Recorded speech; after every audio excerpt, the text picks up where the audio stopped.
week we looked at problem solving, and I want somebody to just give me a quick synopsis of what we looked at when we looked at problem solving quickly for me. No hesitation, no concentration. Problem solving. What did we look at when we looked at problem solving?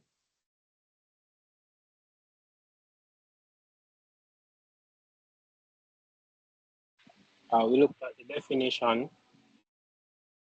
We Yes, also and looked at the problem solving skills and identify different steps in a problem okay.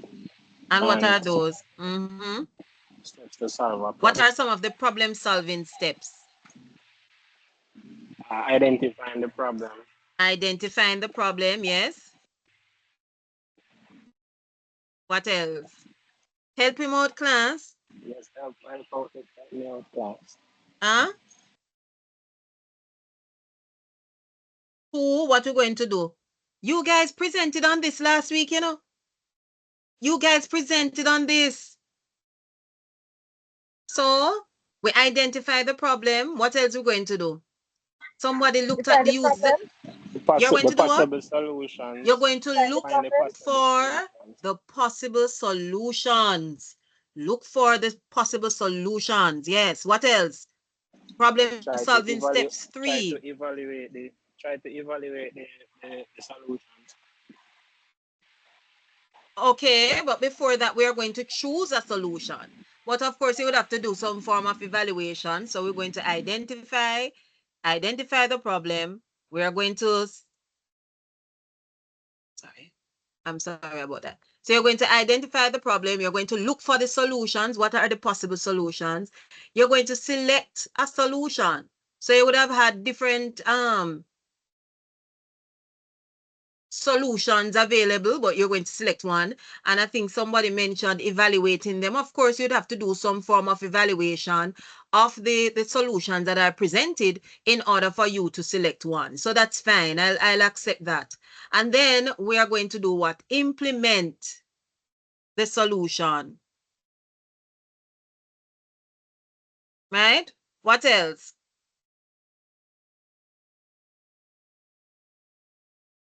What else comes into the problem solving Monitor steps? and adjust the You're going to solution. monitor the progress. Right? How does that help?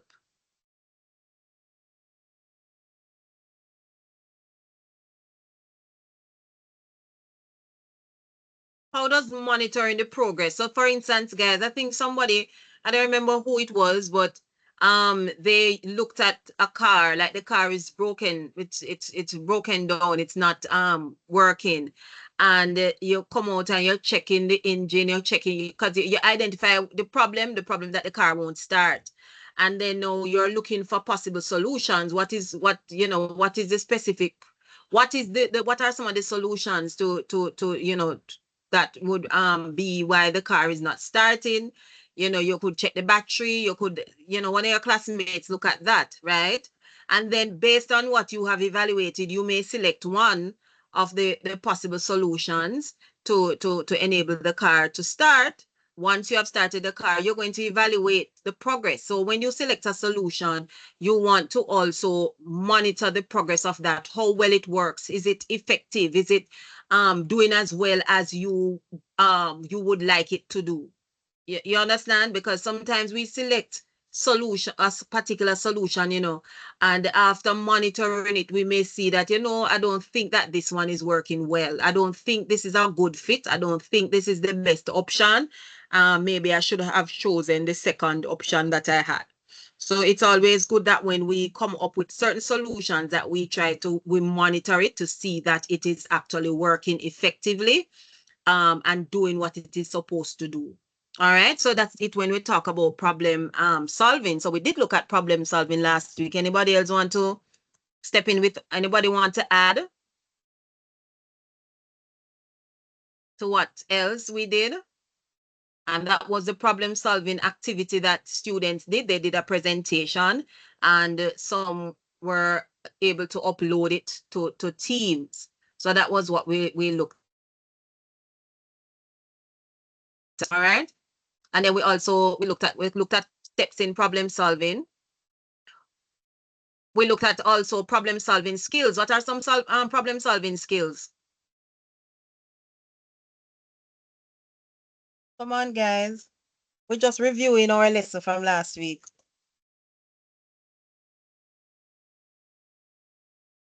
Decision making. Oh, yes. Yes, decision making. Analytical skills. Analytical skills. Beautiful. Yes. What else? Communication skills. Communication skills. Analytical skills. What else? Critical thinking. Critical thinking. Beautiful. And collaboration. And collaboration. Beautiful. All right. I see where a student is sending let me hold on. What is that student saying, please? Because I can't attend to that. What is the student saying? I think somebody sent a message in WhatsApp. They're saying they're unable to get into class. Somebody reposted I wonder why that is. Somebody repost the link for me. They don't see the link. Please I'll repost send it. the link again, miss. Huh? I'll resend the link. Thank you, my dear. Thank you. All right. So these are problem solving skills, and we look at the steps in problem solving. And you know why this is important? Because you guys will have a presentation that we're going to be going through today. For module 1, you have quite a number of things to do. So 1, you are going to be and I'm going to be posting it shortly. You're going to identify a problem in your area. Suppose you want to go outside of your area, that's fine, but you're going to identify an area. You're going to identify an issue in your area of interest. And your area of interest could be TVET, because you're doing vocational education. That's where you guys are, because you're the BEd group. Applied technology has to do with TVET specialization and stuff and so on. So, but you could choose other things, but that is an area that you could look at. So you're going to identify an issue in your area of specialization or an area of interest. And you're going to research, find out about the issue, describe it, get into details about what that issue is. And then you are going to present several solutions, several options.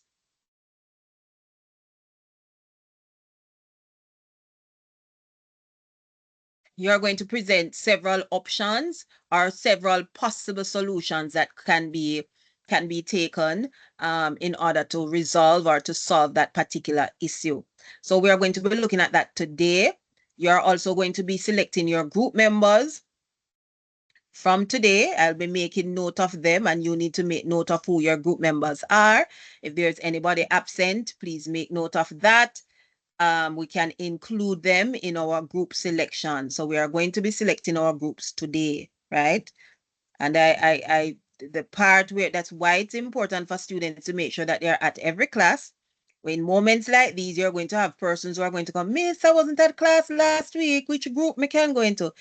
If you were present, then you would have been in a group, right?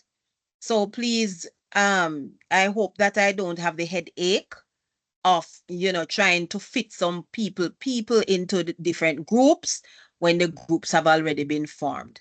Okay, so please tell your neighbor and your friends, right? Those who should be in this class, that they need to be here. Good. So you are going to be identifying an issue in your area of specialization, and you're going to also come up with solutions to this issue, to this possible issue. This is going to lead you into writing a position paper. The position paper is an individual assignment, but the presentation that you have next week is a group activity. It's a group presentation, right? It will require you to do some research and put together a PowerPoint presentation, which will be graded right? Which will be graded, which will be part of your module 1 grade. Okay, I will go into that a little bit later in the lesson.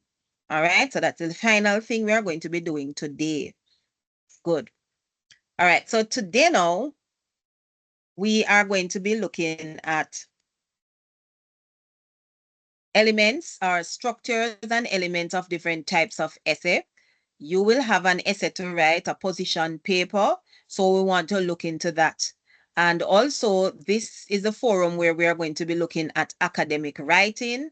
And so you need to understand what it is when we talk about academic writing at this level versus other types of writing. Somebody read that for me. Here is an inspirational quote. A people without the knowledge of their past history, origin, and culture is like a tree without roots. What does that mean? They don't have a foundation, firm foundation. Mm-hmm. Why? Because of their culture based on what they grew up on, or maybe who they grew with. Okay, you say they don't have a firm foundation, and I take that to mean that it's like a tree without roots, but Right. what a tree without roots would mean that you don't have a strong foundation. But what is Right. it that Marcus Garvey is saying that we need to have in order to be like trees with roots? Knowledge. We need to have Without knowledge of our past, know ourselves, our origin, where we come from, you know, how we got here, so that it can help us not to make the mistakes in yesteryear of, you know, make the same mistakes that today that we would have made in the past. So it's important for us to know, you know, ourselves, know our history, know where we are coming from in order to know where we are going. All right. Thank you very much for that. All right. So you have your project presentation, and that is going to be next week. All right, so we're going to be looking at the structures of different types of essays. Now, the objectives of this lesson, somebody read this quickly for me.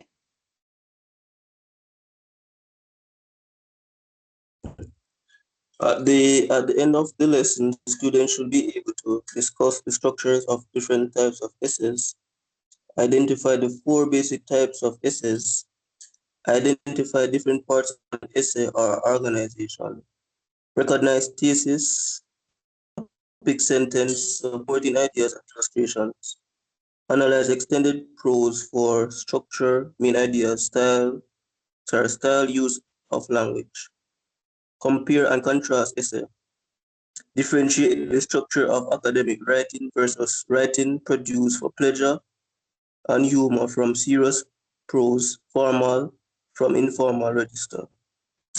Okay. All right, so we're going to be looking at the different types of essays and the structure of different types of essays. Anybody want to share with me what are some of the different types of essays before we go into it? Persuasive.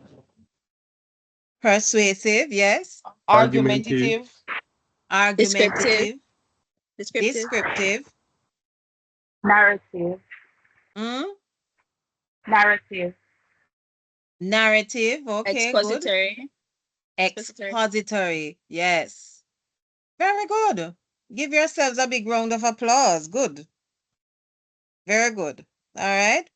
And many of you who just came out of CSEC, or, you know, whether it is now you did it or some years ago, you would know that these are the topics that would have been covered in CSEC. All right. So when we talk about an essay, somebody read this for me. What is an essay?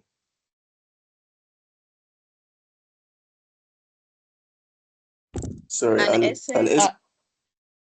Go ahead. An essay is a brief, comprehensive piece of nonfiction writing that aims to either inform the reader about a topic or argue a particular perspective. It can either be formal or informal in nature. Right. Formal essays can have more structure and organization, use more formal language, and have a clear defined purpose. Informal essays usually have a personal tone, be thematically motivated, reflect individual experiences or anecdotes, and use less structured language. Okay. All right. Thank you. So the formal essays are particularly, they are well structured, and they normally have a specific purpose, right? They are setting out, is either it's setting out to explain, it's either it is setting out to bring humor, it's either it is setting out to persuade or argue a particular point.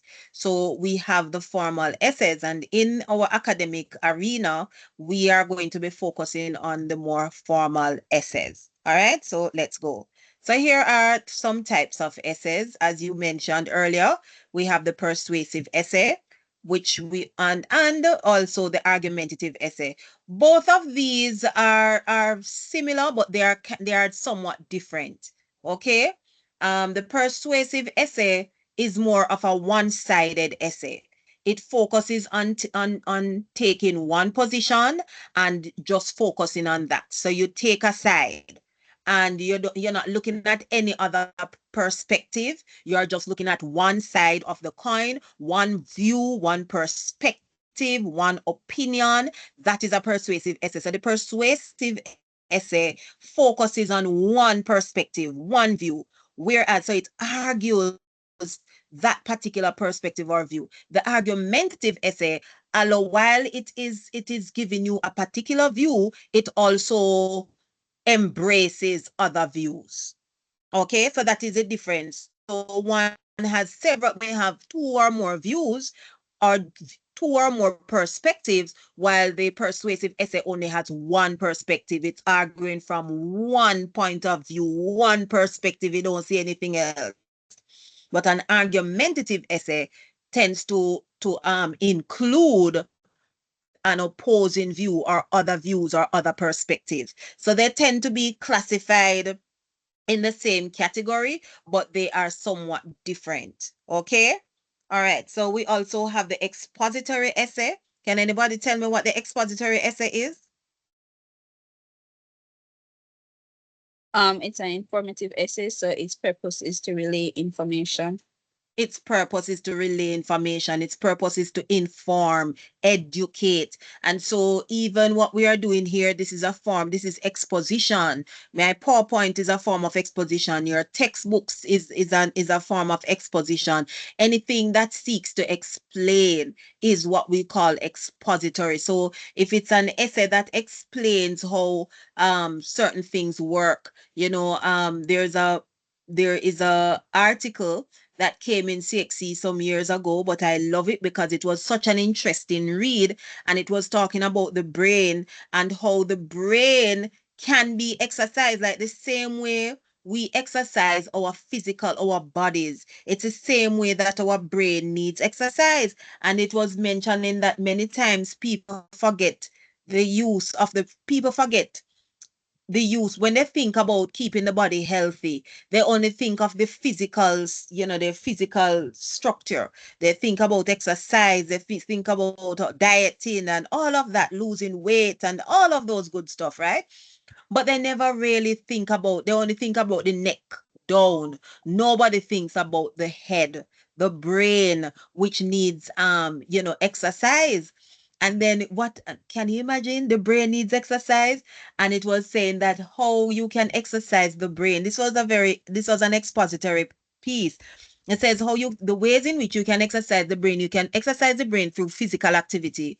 So physical activity will help to release certain please, I don't remember the exact thing, but it will release certain chemicals which produce growth hormones, which will help to activate the brain, stimulate the brain. When you do simple things, for instance, if you decide to go in the shower and bathe in the dark, that can help to stimulate your brain. It can help to exercise the brain. Anybody can tell me why? If you bathe in the dark, or if you use the other hand. So if you usually use your right hand, I found that article so interesting. I had to go further and read. And it was actually coming from a journal where they had research and stuff like this. So this was not even fiction, This was non-fiction. It says that if you put the the toothbrush in the other hand that you're not used to using. It's also things like that, simple things like that helps to exercise the brain. Can anybody tell me why? But we're still on the point of expository writing. Anybody want to tell me why it said that about the Because brain? you have to Um, overthink, miss. You have to really Yes. concentrate. Who else want to try? Very good. Who else? Um, I'm also thinking, miss, that it is basically teaching the brain to do the thing another way. So the brain has Yeah. to have to exercise, doing exercise, Yes. learning it the next way. Yes. Yes. Yes. Yes. Because when the brain is used to certain things, so if I use my right hand to brush my teeth, which is what the article was explaining, the brain is not even going to move. Because this is a regular thing. This is how she brush her teeth with her. She use her right hand all the time to brush her teeth. So the brain is not even going to, not even a little, it's not even going to go up. But when you put it in the other hand and go brush your teeth, oh my God, it going to spike up and say, what is happening here? Which hand is this? I'm not used to. So it's actually going to activate certain chemicals in your brain that allows for growth, that allows for, to stimulate it, to allow it to work, to allow it to do things that it wouldn't ordinarily do, because it has to take time to register that. It's the same thing. They say if you bathe in the dark, the article was saying that if you bathe in the dark, it also stimulates your certain hormones to be released that, will allow it, because you're going to activate certain hormones, in your brain, certain chemicals. I don't want to say hormones, certain chemicals in your brain that is good for mental and brain health. All right. So I mentioned this because that is an example, and I have that article, not in its entirety, but I have a part of it here, and I will share it. I will share it in Teams that you can read on it. So that is an example of an expository piece that tells you about how, we can take care of our brain, how we can exercise our brain. I know that many of us would not have heard about the fact that you can actually exercise your brain, right? So that would be an expository piece, a piece that seeks to inform, a piece that seeks to educate, a piece that seeks to, tell you about a particular thing, right? And then we have the narrative writing. What is narrative writing? Miss, I would say the narrative essay is an essay that basically is told from the author's perspective. So, like you'd have maybe like a short story, and you'd be writing about something, an experience, and then, you'll be in the author, you'll give your experience of basically what took place. Okay. Anybody else would like to try? Basically, Anybody what he else? said, but Pardon me? from a person, same thing, miss. From a person's point of view, the story is told from a point of view. Okay, so a story is really, so it recaptures a particular event that may have taken place, it captures a particular event that Like has a report, taken. miss. Pardon me? Like a report. I was talking like a report. It's not exactly. A report is more of an expository piece, but I can see why you would say that, because a report somewhat captures I'm the just getting the the the point. occurrence within a particular space in time. But the difference is that a narrative piece involves certain elements, and it is told from a particular perspective. So a narrative is also known as a story, and incorporates characters. It incorporates characters, it incorporates setting, it incorporates, come on, help me people, characters, setting, what again? Problems. Story must have a problem. So it incorporates characters. These are persons who are involved in the particular story. So it involves characters, it involves setting, it involves problem or conflict. It involves, the highest point of a story? What is that? The climax. It involves the Climax. resolution, and so on. and it is told from a particular perspective, whether it is first person perspective, narrative voice, or second person narrative voice, or third person, right? So then you have, so that you have stories, right? You also have descriptive essays. What are descriptive essays?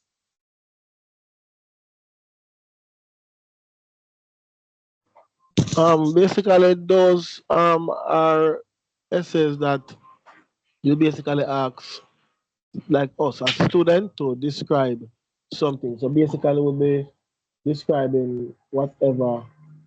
We'll basically, it's descriptive. So we'll be, the main thing will be to describe something. Maybe it's a an event or something, but it's basically describing stuff. Okay, all right, thank you. So very good. So a descriptive essay really focuses on giving us a clear detail about a particular thing, a particular person, an event, etc., etc. When we talk about a descriptive essay, it is supposed to be done in such a way that it captures our senses, right? We are, through the description or through the descriptive essay, we should be able to visualize, we should be able to hear, to feel, yeah, I say feel, right? We should be able to smell based on how you have captured the details of the event, of the person, the way you have captured the essence of whatever you are speaking about. We should be able, all our senses, or some of the senses, should be activated. We can actually see, because you have painted such a beautiful picture using words, because you have painted such a beautiful picture using words, we should be able to smell the thing. You're talking about a piece of cake. You're talking about your experience at Grand Palladium. You're talking about the fear or the excitement that the fear that you had when you got caught in a riot. I should be able, when I read your essay, I should feel the terror that you experience. I should be even, have you ever watched a movie? I mean, a movie somewhat is different from an essay, but have you watched a movie where you literally cried, or you just watch a video and tears came to your eyes? The young men are going to say no. Ladies? Yes, miss. Yes, miss. Yes. So a descriptive piece should be so, it should capture the essence of what you are writing about, that the person who is reading it should actually feel like they are there, they are experiencing that which you are describing. So if it is a horrific experience, they literally feel, they feel frightened, afraid. Just reading it is like they are gripped in fear. They can feel the fear. All of that is so perfectly described using words to capture the excitement. You went to the Vybz Kartel show and it was just so mesmerizing. It was so captivating. It was so filled with excitement that when you read the words off the page, the excitement just fills you from head to toe. It's like you were there. That's what a descriptive essay does, right? If you're describing food or something, or the pungent smell of a particular place, I can literally smell, me all of it, look my nose, right? I have to put my hand at my nose because of how the place smells badly, right? Because of what you have captured using words. So a descriptive essay really paints a picture using words. That's how I would say it simply, right? And it doesn't. And when you say paints a picture using words, it doesn't only mean that's for visual, to allow you to see, but you paint a picture using words, allowing you to feel, allowing you to hear, allowing you to smell, allowing you to use all the senses. All right? Okay, ladies and gentlemen, boys and girls. Yes, miss. Okay, miss. Yeah. All right. Yes. Yes. Somebody saying something. All right, so here we are looking at the elements or parts of an essay. And I just want you to look. So here you present your topic. You can start with an attention grabber. Anybody knows what an attention grabber is? I don't have it here, but anybody knows? Maybe like a quote or something like A that. quote can be an attention grabber. Just a moment, please. Give me a moment, quickly.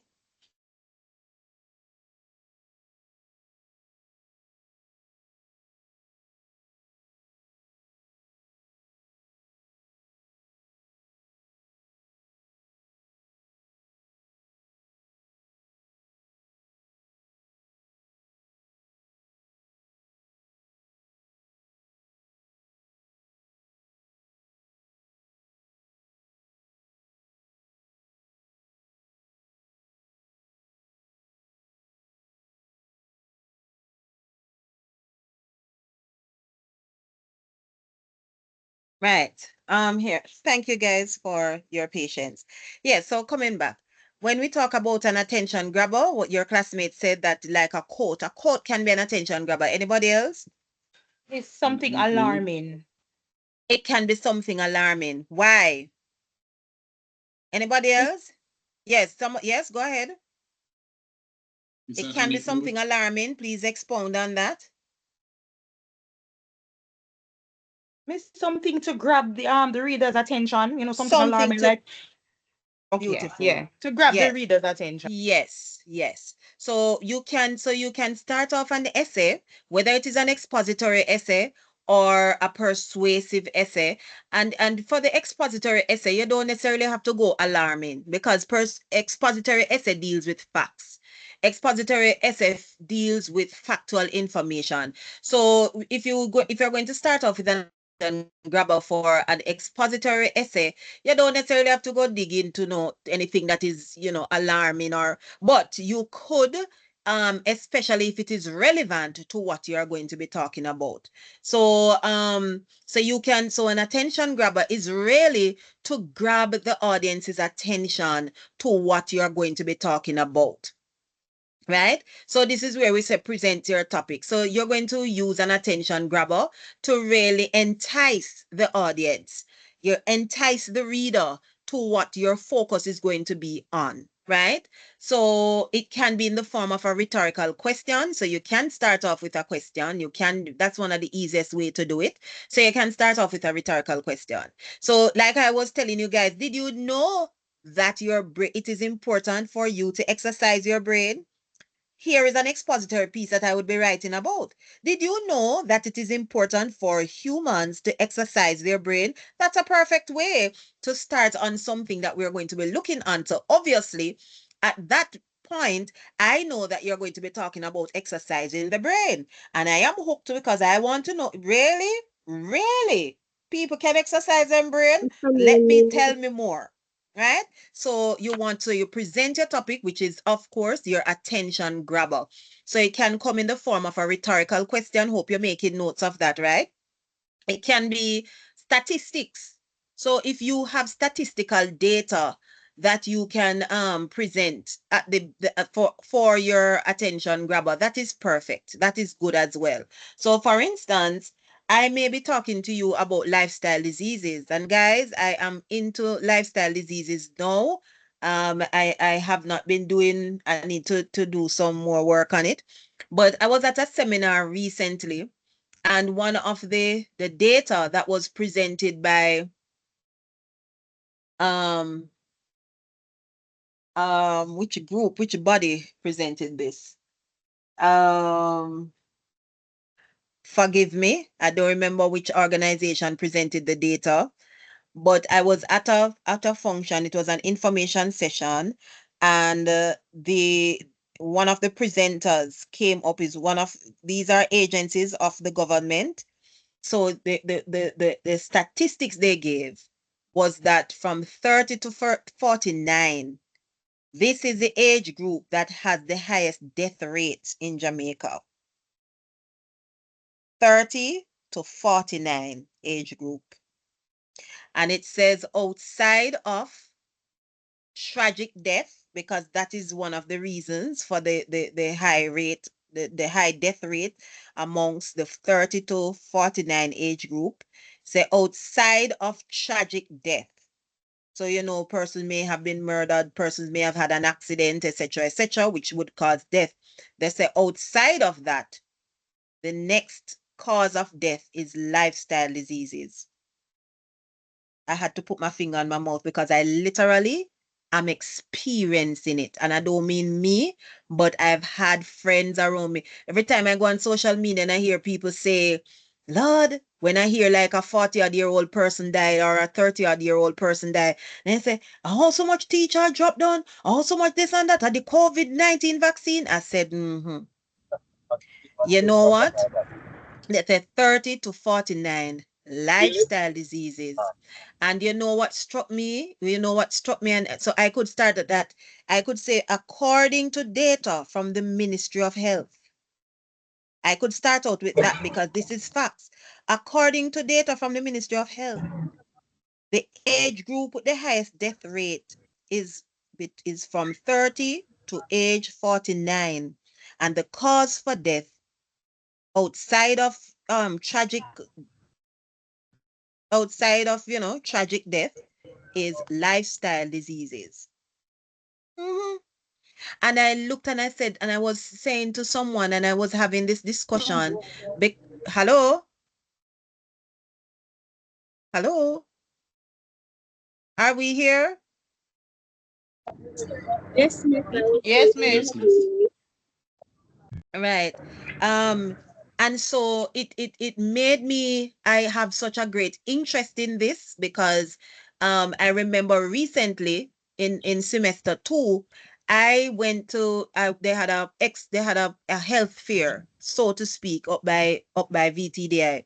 And I went to do a test and they told me that my cholesterol was high. My cholesterol was at 6. And I was saying to my coworker, I said, you know how many Jamaicans are walking around with high cholesterol, and when they end up getting a heart attack, people, they say, they know how he just dropped down and dead, so. And then every time I'm on social media, I said, oh my God, because I am at a stage where even my mother has developed a lifestyle disease, right? And everything, so everything is involved. It affects her heart.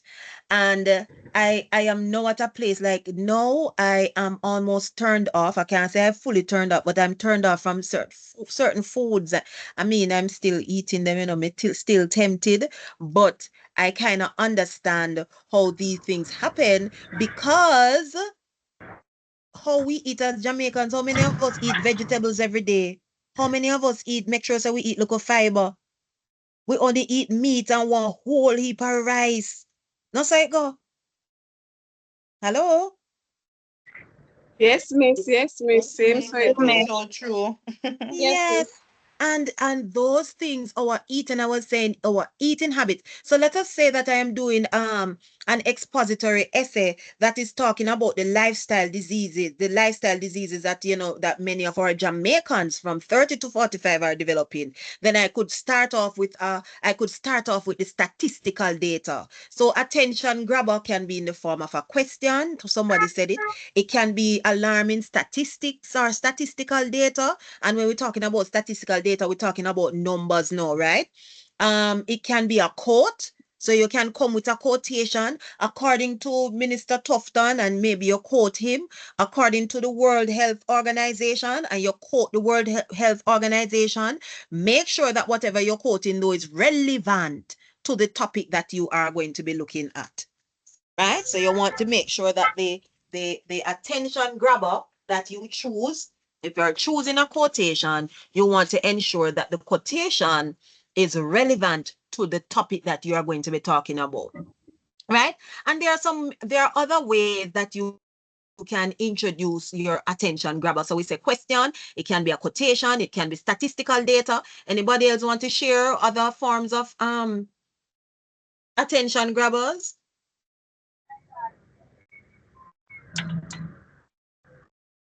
Anecdotes. It can be anecdotes, yes. All right, so you can give a little joke at the beginning, but all of what you choose must be relevant to the topic that you are going to be doing. So it's a way of introducing to the audience the topic that you are going to be focusing on. And then this is the introduction still, guys. So in the introduction, you're going to give us a little background information. So provide context for the topic. Provide a background information that gives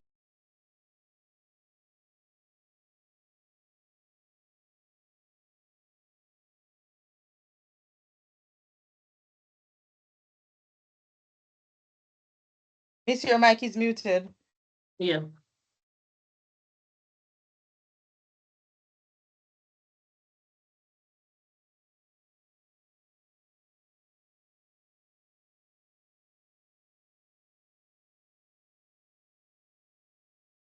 Miss?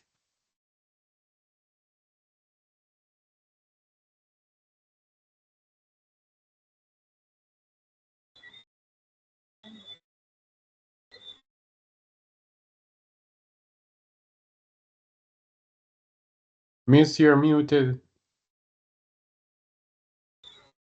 Maybe she stopped to take a call or something.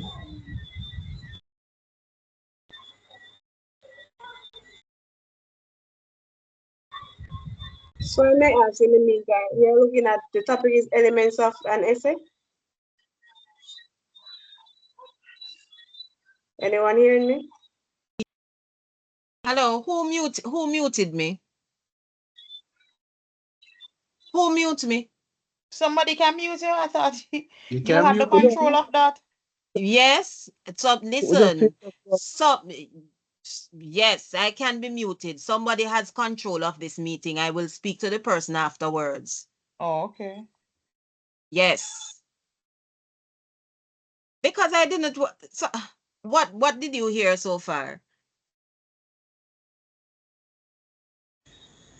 Miss, you said We're provide talking about context and then you introduction. went blank. Okay. Are you guys hearing me? Maybe something wrong with my mic. You hear me clearly? We are hearing you, Kemisha. Okay, all right, thanks. I was asking before, I didn't hear any response. Okay. Yes, Peter Gardner, go ahead. Yes, Miss, I was saying that I submitted the assignment last week because I saw it in my thinking team, so I completed the assignment from last week. And Okay. that's All right. And I'll give you guys some feedback before the week ends. All right. But that activity was really a class activity that I had told students to, follow up by uploading because not everybody had gotten a chance to present in class. All right. Thank you very much. So let me continue. All right. So as I said before, there needs to be context. So you give us background information. So of course, you're going to start out with your attention grabber. And this all is in your introduction, right? So you start off with your attention grabber. You give us some background information and it doesn't have to be too elaborate. But of course, at this stage of the game, where you're university students, I expect you to be at a higher level than you were in high school. So maybe you would have given out one sentence for your background information. Here, you would have to give us several, sentences to give us context of the topic that you are going to be looking at, right? So you're going to give us background information. And then the final thing you're going to write in your introduction is your thesis statement. So your thesis statement, anybody wants to tell me what the thesis statement is? Is it the same as your topic sentence, or what your essay is going to be about? Yes. So the thesis statement is what the essay is going to be about, right? So the thesis statement is the main controlling idea of your entire essay. That is the foundation upon which your entire essay will be built, will be developed, right? Your thesis statement should include the areas that you are going to be looking at. Your thesis statement, so for instance, let us say brain health is important. It is important to exercise the brain because this can lead to the stimulation. Exercising the brain helps to stimulate it. That's one point. Helps to stimulate it. Helps to release chemicals that helps with, growth, new growth of important cells in the brain. and whatever that third point is. Okay, can't come to me right now. So your thesis statement is going to state your particular position. It's going to state a position. It's going to state a point, and it's going to give three. Not let me just say three for the lack of better now. You're going to state the 3 areas that you are going to be looking at. So you want to include those in your thesis statement. So you state your premise, you state your position, and the 3 reasons should be included in that. All right. Then we are going to go on to your body. And not your body, but the body of the essay. Now, the body of the essay is the meat of the matter. And this is where we are now going to explore all the points that you would have mentioned in your thesis statement, right? So your thesis statement may include 3 points. In your body part, in the body, you are going to now elaborate, or you're going to expound, you are going to defend, you are going to give examples, you are going to give evidence, everything that you can in order to elaborate or to explain or to develop the points that were mentioned in the thesis. And I wish I had a better diagram. Forgive me, I inherited this PowerPoint. So forgive me, I don't, right? I inherited this PowerPoint. If inherited is a word, right? So this PowerPoint is really one that has been shared with lecturers, but shared amongst us.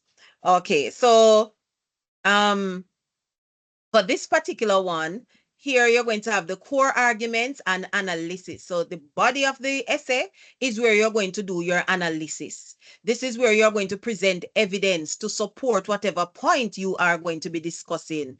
This is where you can use quotations. This is where you can use statistical data to back up, and it goes back to evidence, right? This is where you're going to, make sure that each paragraph, each body paragraph that you develop, that you begin it with a topic sentence. And a topic sentence is a sentence that tells what each paragraph is about. So once you read a topic sentence, I know, okay, this paragraph is going to be about X. So let us say we start the paragraph by saying, one way to exercise the brain is through physical activity. I know that this paragraph is going to focus on how physical activity can help to exercise the brain. And so I will provide you with examples of what that looks like. What does physical activity does for the brain? Give you examples, provide evidence, discuss that, etc. Right? And of course, your topic sentence must be connected to the thesis statement. Like I said before, your thesis statement is going to state its position, what it's going to be talking about, and it's going to include 3 points. And those 3 points are the points that you are going to develop in your body paragraph. Okay, your body paragraphs and not paragraph. And then finally, ladies and gentlemen, you're going to have your conclusion. So you start off with an introduction. You will have your body paragraphs, and depending on what you're writing about, you could have 3 body paragraphs, it could be 4. It's dependent on what you're going to be writing about and what you have included in your thesis statement. So you're going to finish off with a conclusion. Every essay must have a conclusion. You must have an introduction, you must have your body paragraphs, and you must have your conclusion. So your conclusion is where you're going to summarize all the main ideas, all the main points. So the main points will be coming from the body paragraph. What's the main point in your body paragraph? 1, body paragraph 2, body paragraph 3. So this is where you are going to summarize them, tie them together, connect them, show how they are connected to each other. And you are also going to show why it is that your argument matters, especially if it is a persuasive or argumentative essay. You want to show why your argument matters. If it's an expository essay, you want to explain why this topic is important. Okay, you want to just finalize, just wrap up why it's important for us to do certain things and so on. So we start off with our introduction. We have our attention grabber. Come on, tell me what is in the introduction, guys, quickly. As you said, it could be a rhetorical question.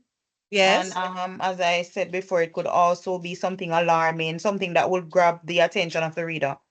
Right? So that's the attention grabber for the introduction. What else is in the introduction? Come on. The thesis statement or The thesis statement, that should come last. Very good. Thank you. What else should be in the introduction? Background. What comes before the thesis statement? The background information. Beautiful. So we have the attention grabber, we have the background information, and then we have the thesis statement. Everybody get that? Talk to me, man. Yes, yes. Yes. Right. And then remember, what did I say about the thesis statement? How does the thesis statement connect now to the body paragraphs? So each paragraph, say for example, you have three thesis statements. You elaborate on each in each paragraph. So you'd have 3 paragraphs then. Okay, so a thesis statement will not have 3 statements, separate statements. It's one statement for the most part, and it will include 3 points. Follow? Yes, miss. No, Right. yeah. Right. And the body paragraph. So somebody explain, tell me what is in the body paragraph. What do we do in the body paragraph? What's the first thing we must write in for the body paragraph? We could write the point. Yes, in what? What to is be it? elaborated on. Yes, but what do we call the first sentence in a paragraph? What do we call it? Topic sentence. It's a topic sentence, and the topic sentence will contain the main idea of the paragraph. And these main ideas are based on what would have been mentioned in your thesis statement. So everything is connected to each other in an essay. And then for each of these body paragraphs, you are going to provide evidence. You are going to provide what else? Explanations. You are going to give examples. You are going to, what else can we do, guys? We're going to analyze the point. What else?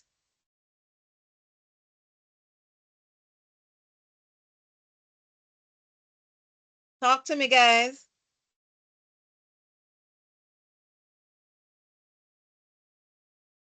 Nobody?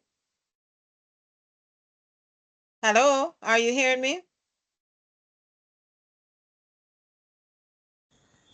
Miss, can you Yes, repeat? Mr. Okay, I'm saying that what should be included in the body paragraph? We talk about the topic sentence. What else?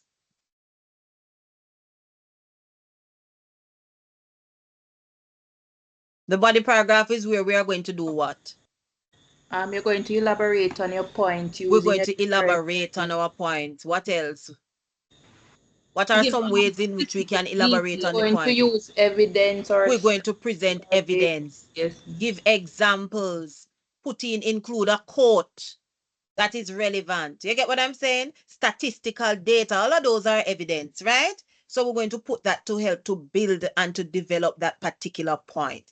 We start off with our topic sentence and we continue to develop that point. Okay, we analyze, we expound, and we use evidence, we use examples, and all of those good stuff in order to develop each point in our body paragraph. And then we have finally our conclusion. What do we include in what is included in our conclusion? In the conclusion, summary. Yes, it's a summary. I'm sorry. Our conclusion is going to be a summary of what? The main points from each paragraph. The main points from each of the body paragraphs. Beautiful. Okay, I have yes, I have an essay outline, and I'm going to look for it, and I'm going to put it up in Teams so that you can have access to it, so that it can guide you. All right. So this is it, and this is whether you're writing a persuasive essay or an expository essay. Indeed, our approach will be different, but in terms of the structure of the essay, they are the same. They are similar. So when you're writing an expository essay, it's going to be similar. And even a descriptive essay, it's just that how you write it, how you set it out, how you put it together will be a little bit different. But an essay, I will remember I had fun teaching students how to write a descriptive essay. That's back in the days when CXC had a descriptive element to the exam. That was before 2018. I used to have fun teaching students how to write descriptive essays because it's really the same format you follow here. you know, you lay out, you do basically the same thing. You know, there are some things that you're going to change, and you have your body paragraphs. And if you're going to talk about, a particular person, you can, maybe one paragraph, you can talk about the person's personality. Then the other paragraph, you can talk about the person's physical build. Then the other paragraph, the third paragraph, the third body paragraph, you could talk about the person, how people feel about the individual, and things like that. So you can decide. So it's the same thing.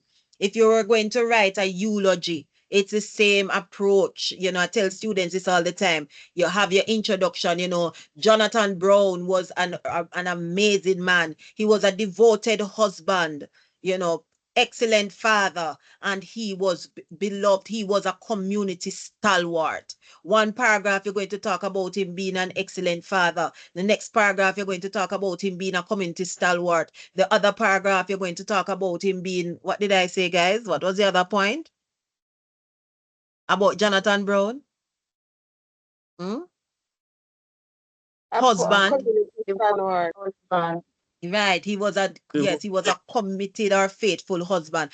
And those three elements that we would have included in the thesis statement, now we are going to elaborate on them now in the body paragraph. So if we were writing a descriptive essay, or if it was a eulogy, or whatever the case may be, we use the same approach. So this approach, ladies and gentlemen, it's the same approach you would apply to any piece of writing, whether it is a descriptive or expository or persuasive writing that you have. You can follow this format and you will be good to go.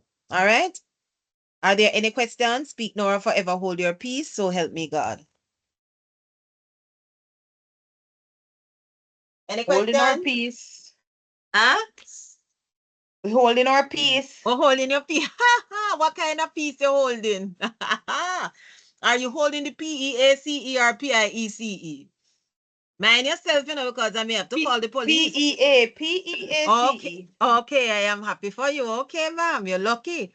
All right, let us continue. All right, so we're looking at the persuasive / argumentative essay. Somebody read that quickly for me.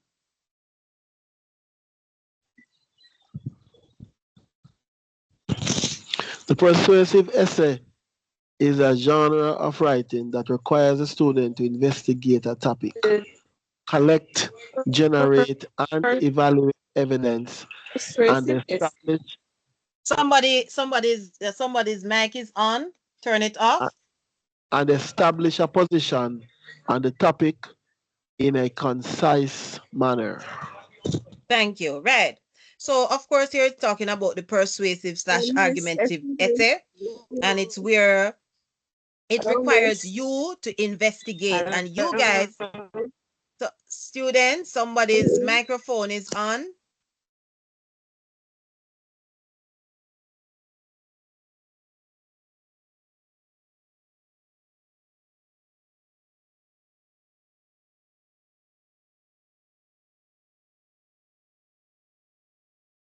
Right. So a persuasive essay will require you to do some research.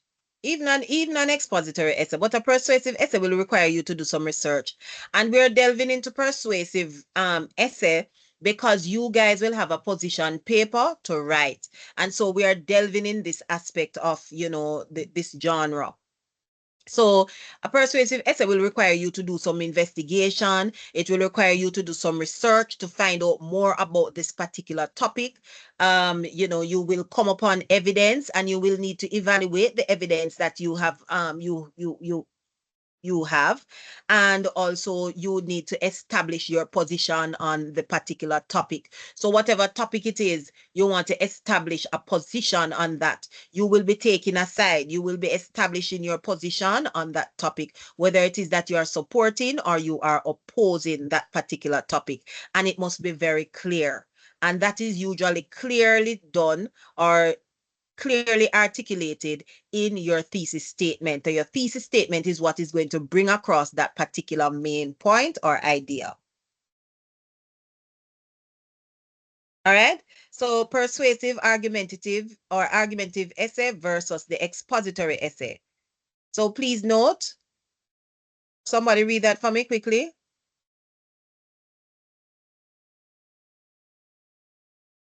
quickly?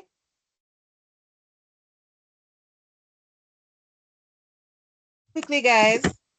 Please Confused. note, Mhm.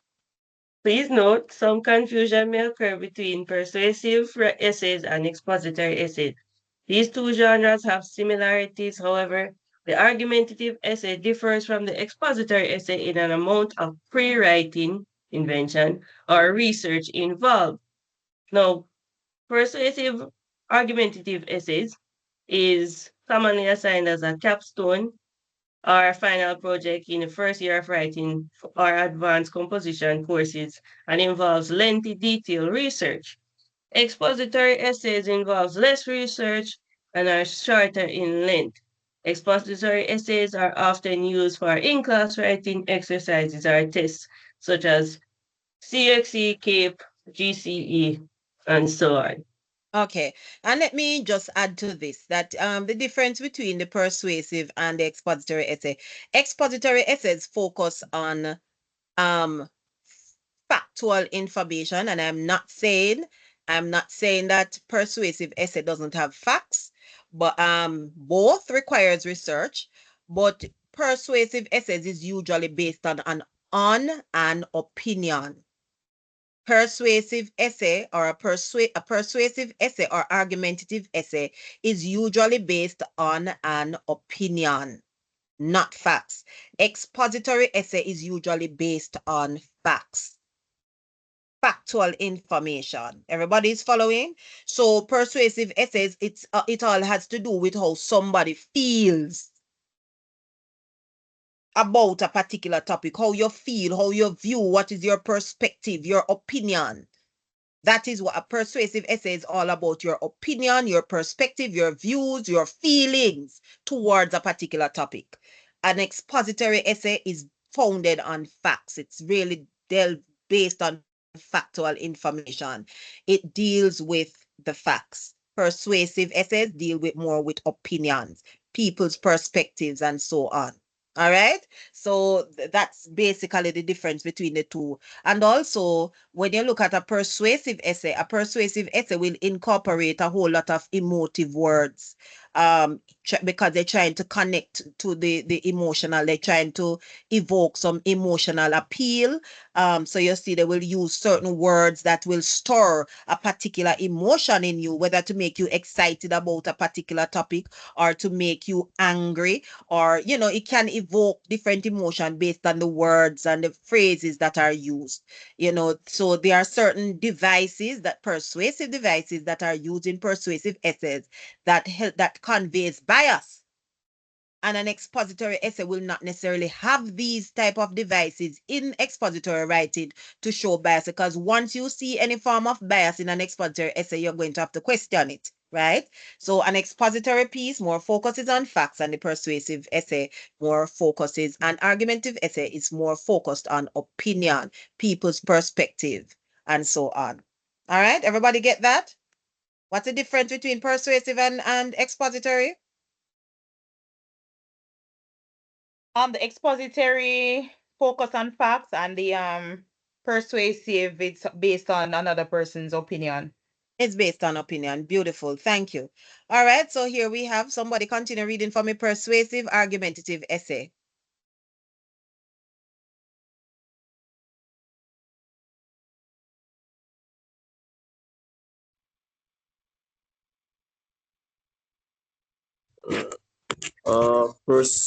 Persuasive essay assignments generally call for extensive research of literature or previously published material. Persuasive assignments may also require empirical research where the student collects data through interviews, surveys, observations, or experiments.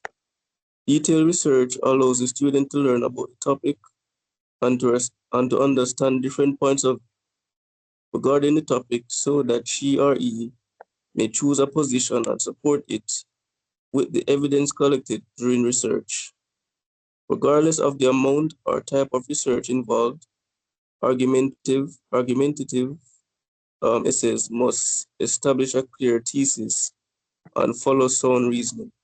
Okay, thank you. And I must add to guys, let me add, it's not here, so let me add, and I want you to take note of it. It's not persuasive essay is not the only type of essay that requires extensive research. Expository essay requires you to do extensive research, research on the particular topic. So in the same way that you have persuasive essays requiring you to do research to find out about the topic, to find out different opinions and different views or perspective on a particular topic, it's the same way that you also want to find out information, do some research on expository topics as well.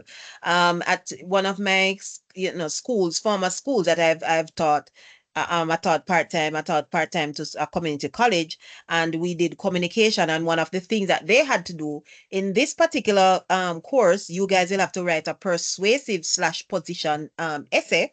But then when we were writing, it was really an expository essay that we had to write. The students had to write. So they had to come up with, I would give them like general topics, which you guys will be getting. So I'll give them general topics, and they were to narrow it down into a more specific topic. So let us say they got the topic of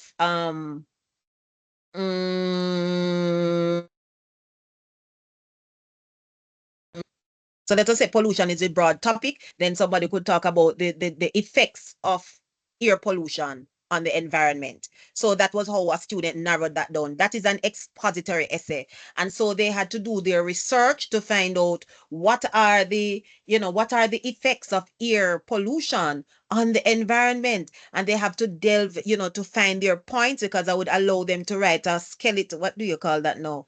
I would allow them to write an outline of the essay. So they had to write like the subtopics, what their thesis was, what the topic sentence for each paragraph would be. So it's basically the same approach, right? But it's just that one is more founded in facts and one is more founded in opinion. All right. So both of them will require extensive research. Both will require you to provide empirical data and evidence and so on. But of course, persuasive or argumentative essays are founded upon people's perspective and opinions about a particular topic. And like everything else, you want to make sure that you research the topic thoroughly so that you have a good command when it comes to writing the essay or when it comes to presenting that particular topic. All right? So structure of the persuasive or argumentative essay. The structure of the argumentative essay is held together by the following. Somebody read for me quickly.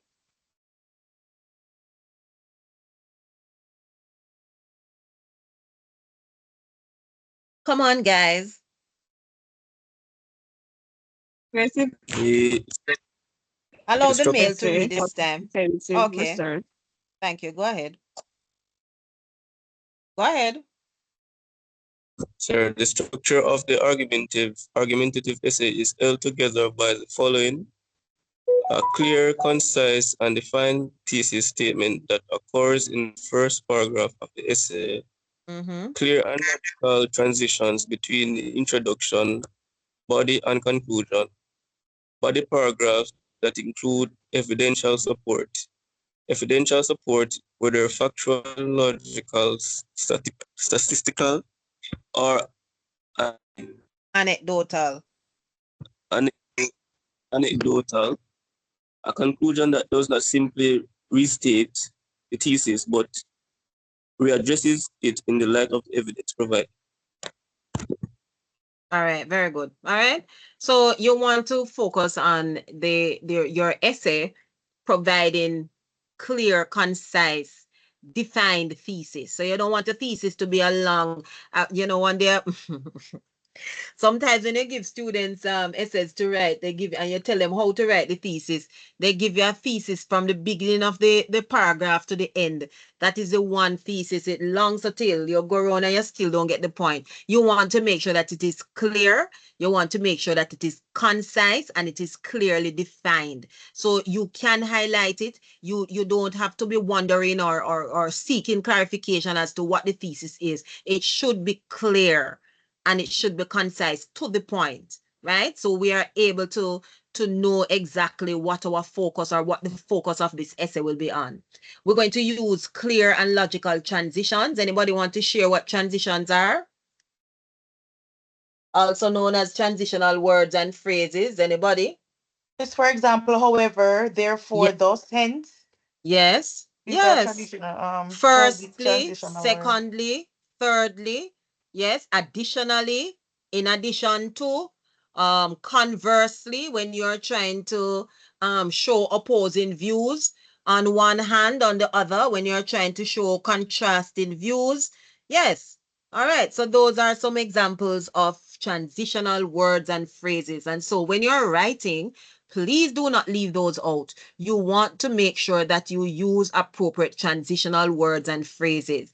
And I want you guys to go up and refresh yourself, refresh your memory in that area on various transitional words, because I want to see you demonstrating or illustrating your use, demonstrating your use of these phrases, these words in your essay. I want to see it coming out. I want to be a proud mommy when I'm reading your essays and I see you guys use it. I see you structure your essay the way it ought to be structured. I see your attention grabber coming out. I see you coming with your relevant background information, and boom, chakalaka, your thesis statement is standing up like a god or a goddess, right? Standing up, pronounced, right? And then when I look, I see you elaborating on each of these points in your body paragraph. When I see that, I say, yes, I am gone. I'm going home to glory. Oh, what joy divine. Yes. And then when I look and I see you tie up all the points in your conclusion, I say, hallelujah, I have done my job here for today. That's how I want to see your essays, guys. That is what I want to see, and that is the sort of excitement. And guys, that's the excitement I have, when I read the essays, and I've taught a particular lesson, and I see it coming out, man, the excitement that I have, I'm telling you, I will burst out in song. So I want to be singing my way to writing your wonderful grades. All right. So a clear and concise, defined thesis statement. Somebody read that for me quickly.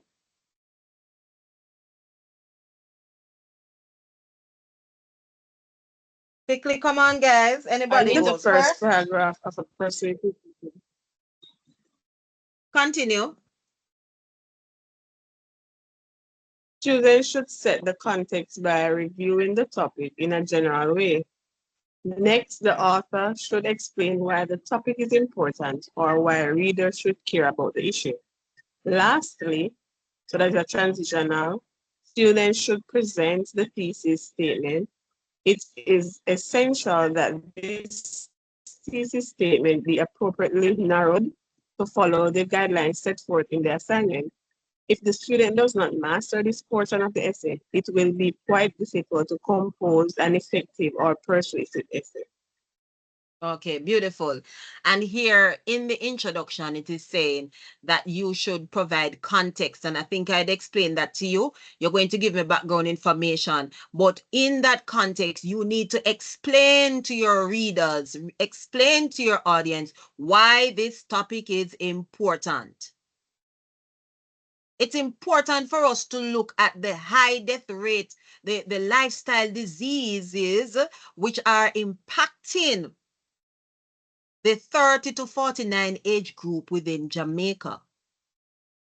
Because this is really the prime stage of a human being.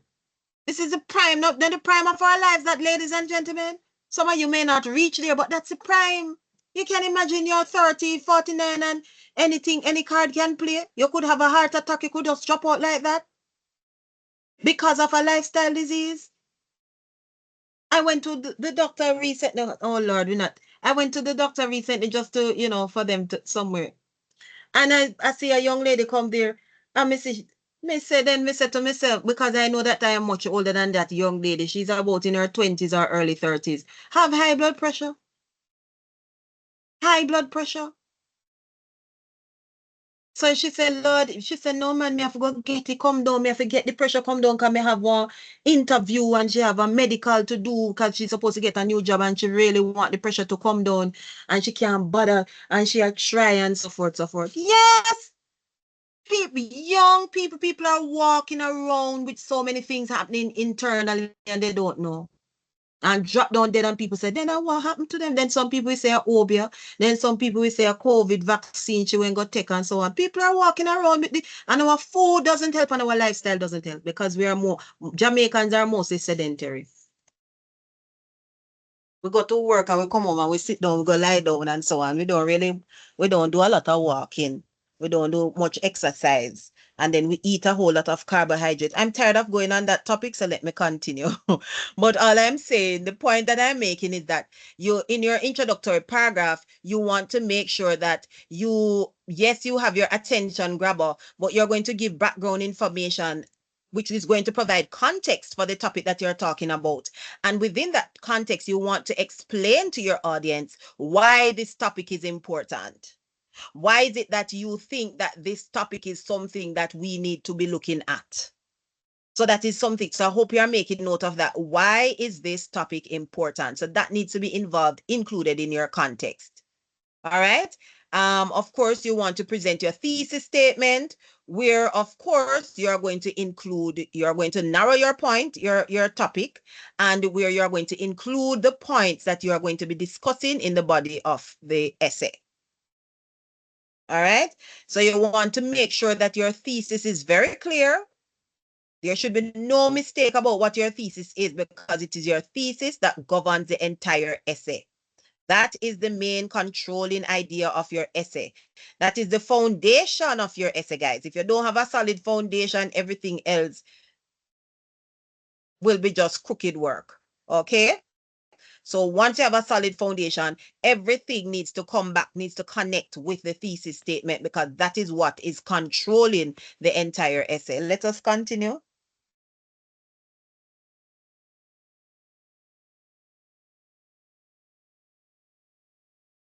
Continue, guys. Transition. Go ahead. Go ahead. Go ahead, guys. I cannot call on you because I'm just looking at the PowerPoint. I'm not seeing whether you put up your hand. So just go ahead for me. Thank you. So transitions are the mortar that holds the foundation of an essay together without logical progression of thought. The reader is unable to follow the essay's argument and the structure will collapse. Transition should wrap up the idea from the previous section and introduce the idea that is to follow in the next section. Yes. So you can use transitions such as firstly, or the first point to consider, secondly, or you can use, you start off one and then you say additionally, furthermore. These are, transitions that we can use that can help to connect one point, one paragraph to the next and so on, that follows, that allows there to be a connection right throughout the entire essay. All right. And as I've said before, these are the transitions. You can look up, you can Google them, you can, you can check them out. They are everywhere. You can go to the Writers Hub. What's the other place? Quite a few places that you can go. Grammarly. This place, the Reading Owl.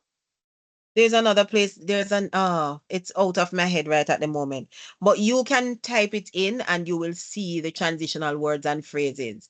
They are right, they're all over the internet. But I just wanted to send you to some reliable sources.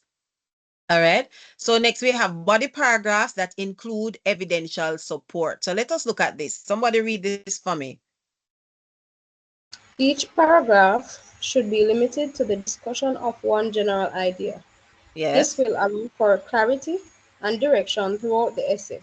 In addition, such conciseness creates an ease of readability for one's audience.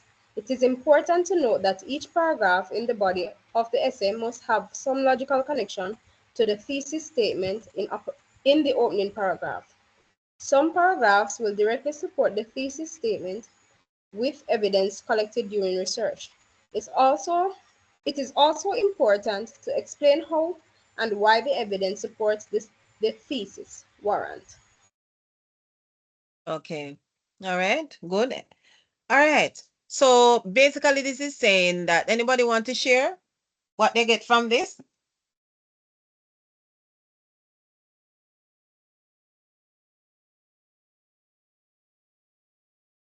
Mr. The body paragraph, you should not basically you should not stray away from the point that you have listed in the introductory paragraph in terms of the points from the thesis. Yes. So each body paragraph is going to, of course, you're going to have your topic sentence, but you do not stray, as you rightly said, you don't stray away from the point. You make sure that if this paragraph is going to focus on how exercising the brain helps. Okay, let me go to a persuasive piece. If you're going to be looking at how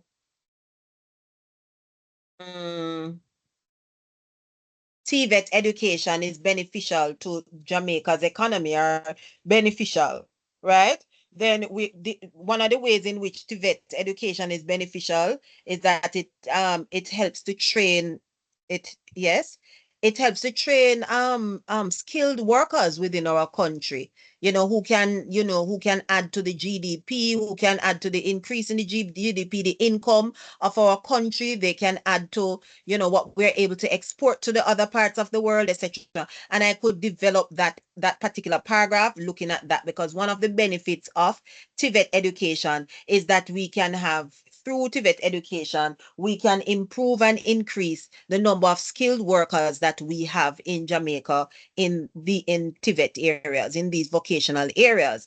And so that paragraph should be focused on that. Maybe another paragraph could be about how TVET can help to, somebody give me a point.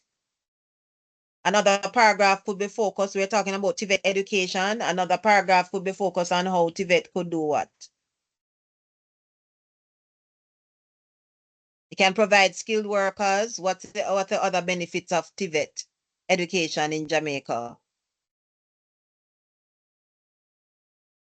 Probably by giving younger youth access, giving younger youth access to education at probably at a lower price or at a free cost. It can reduce crime in the country. So those youth that is on the Okay, road, it can have a positive social impact on the youth in the country, which can even, okay, fine. So we can talk about that.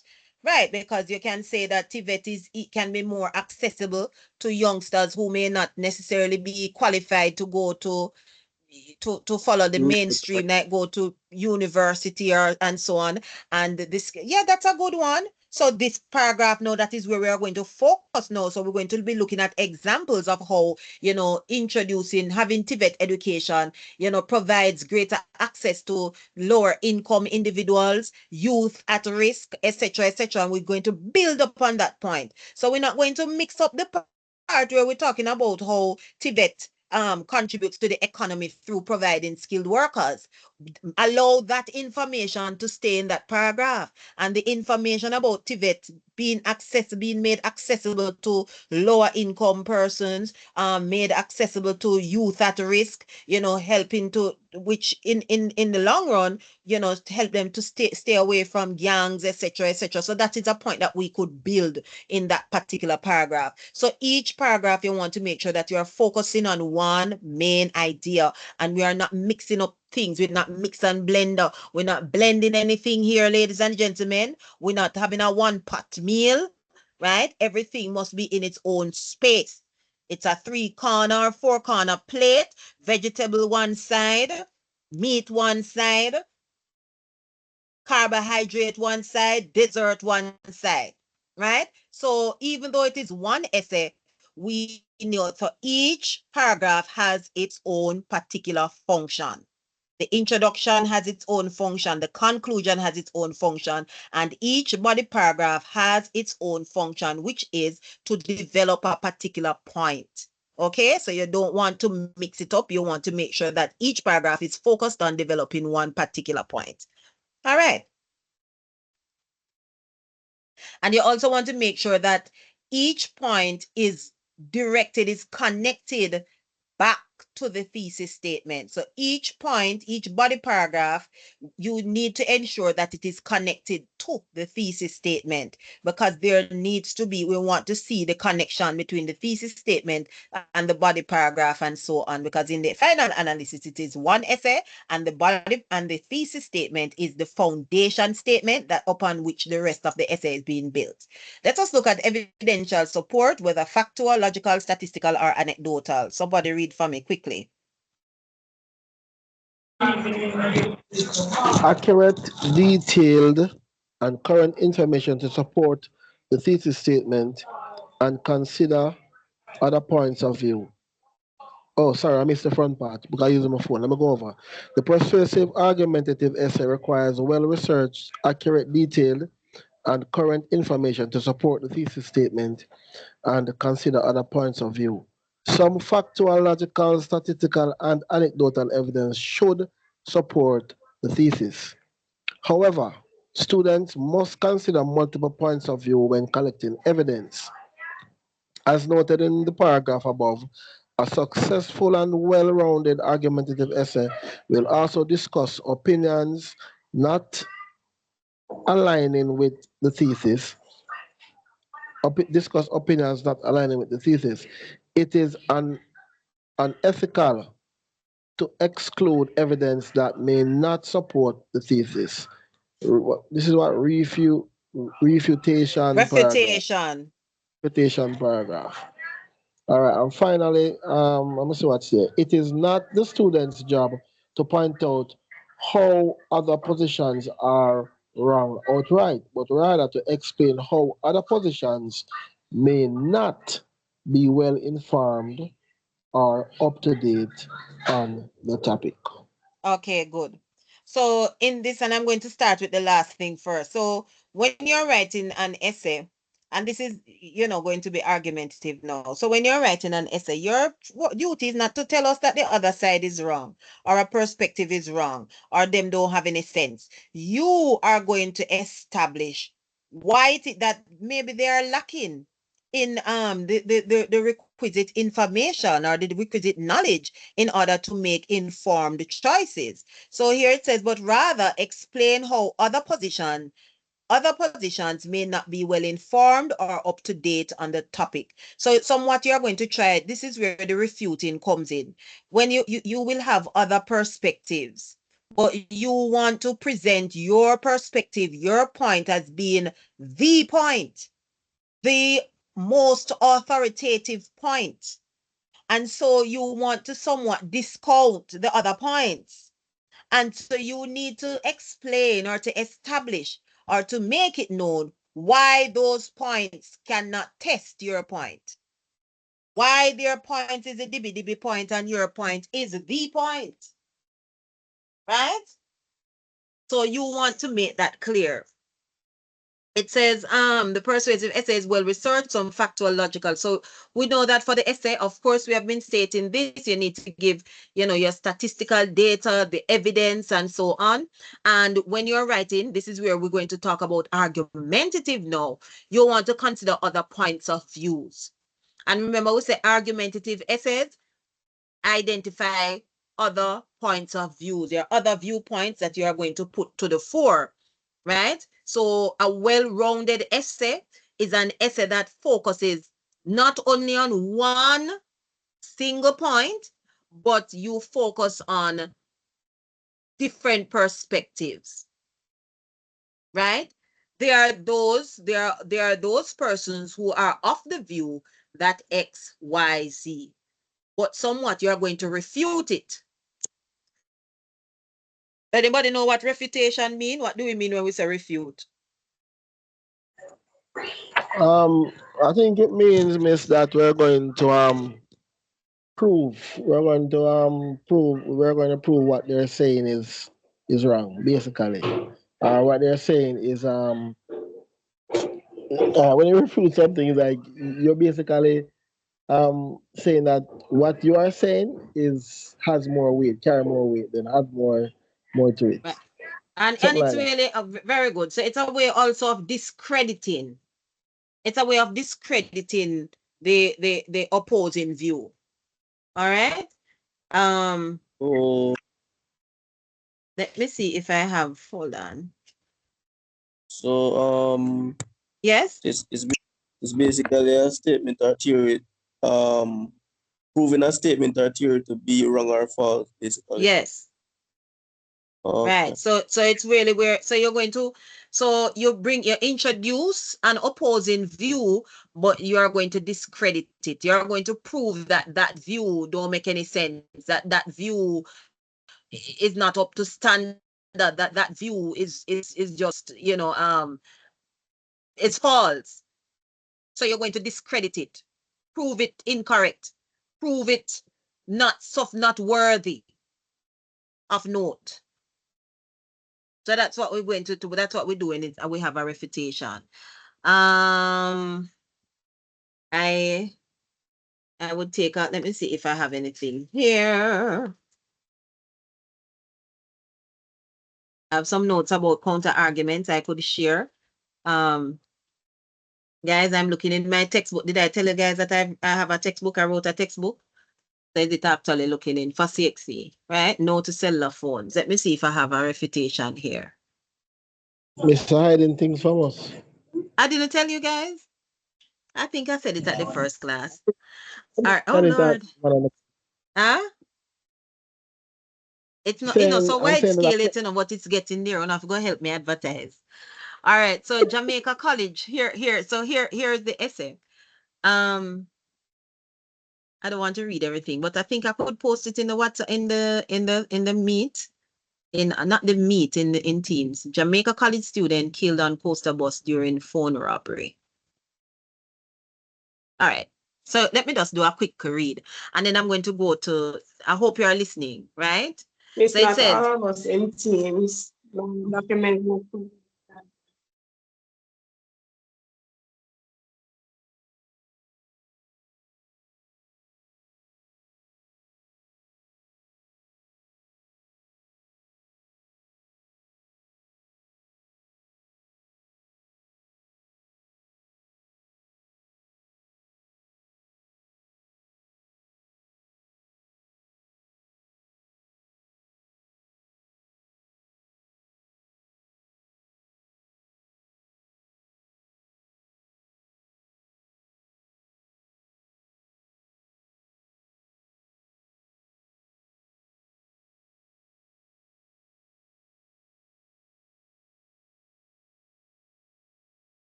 Am I the only one that's here?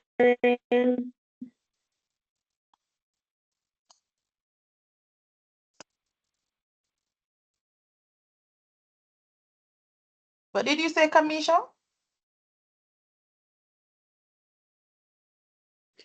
Seems like Miss Dropout.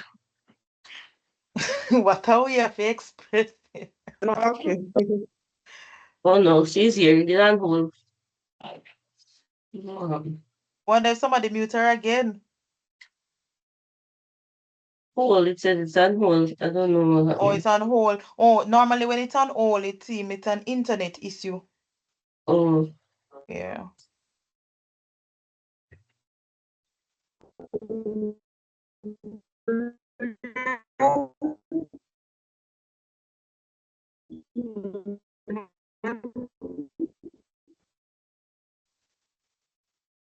Yeah, I mean, it's an internet stream. What you saying, Kamisha? 'Cause we're not hearing you clearly at all. I said the internet sharing me. Oh. I was saying to you before that not all of us, well, for myself, I'm not on Teams. The thing is, Oh, because my Mrs. not back on. Oh, no. Oh, God. Okay, sorry. I thought it was you.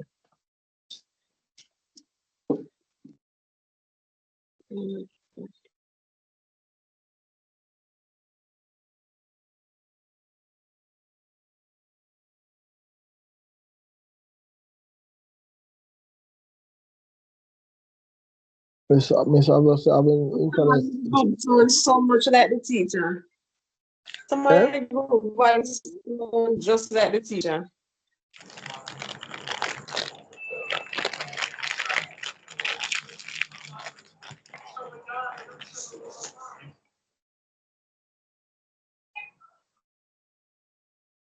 Shakima, good night.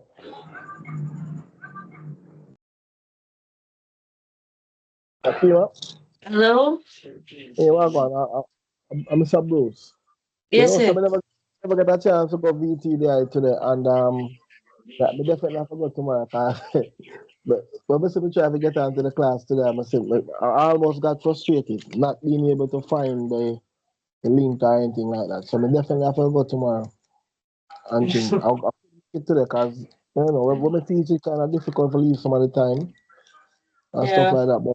But trust me, I have not just like how with up on the class now and certain things I miss a post. I can't have access to it. I can't see none of them. So yes, I rely upon Same here, same here. I don't like start out either. And my problem is that we in a big, so certain things we can't even reach this and yet. Oh boy. See? You're in Because I can't do like the WhatsApp link and stuff. Shakima, you're in there?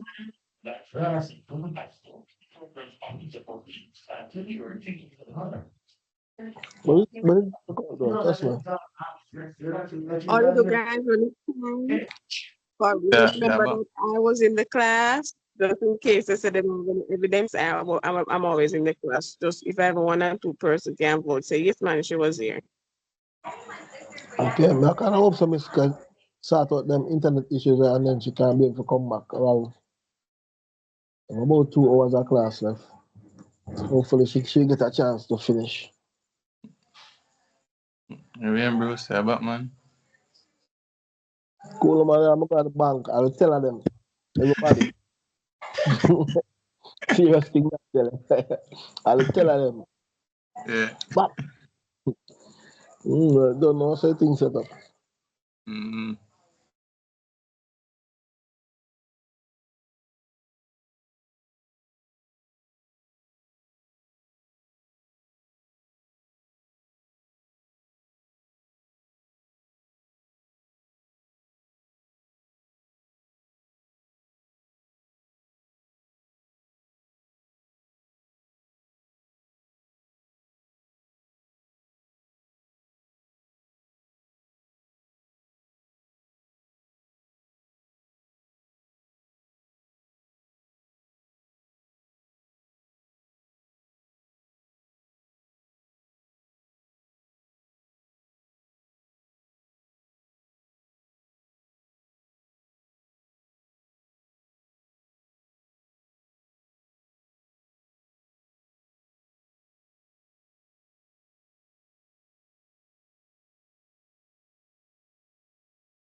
In the meantime, wasn't I supposed to be in group with anyone from last week?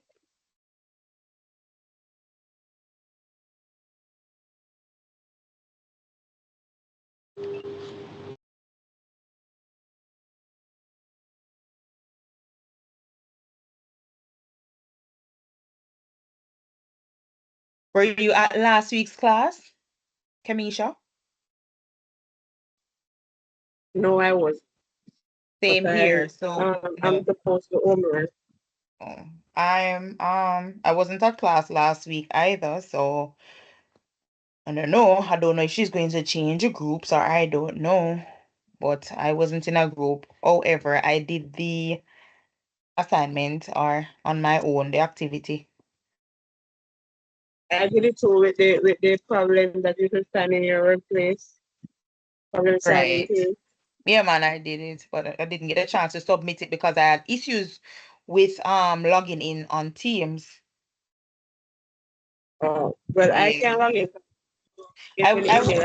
Up at the school, I'm going to be honest. I went up at the school because I had face-to-face class last Monday, and I had someone at the technology unit. He sorted it out for me. So I don't know. I guess you have to just go there to get that sorted out. Oh, yeah, they're far. Oh, okay. And then I'm saying with this break coming up, I can see if I can use one of them. Kamisha? Yeah. You were the one who had class last week Monday. I met the person who started at the IT unit for you. Were you the one? No, man. It was me. You know, I wouldn't. Because I was just hoping that maybe you could give me some instructions as to where to find that IT unit up there, because I'll have to go there tomorrow because the only Anna Kamisha go up there. Me, Kelly. I was the one who went there. Okay, Kelly, because I have one class on campus which is on Thursday, a drawing class, but I only have one other link. Sir Bruce. Yeah, well, go on. It is right in front of TD room. Oh, right in front of the TV room. Yes, sir. All right, cool. May I go up there tomorrow, man, because I said before, I feel like a duck in the water. Out of water. Because that's how I felt. Nothing happened to me.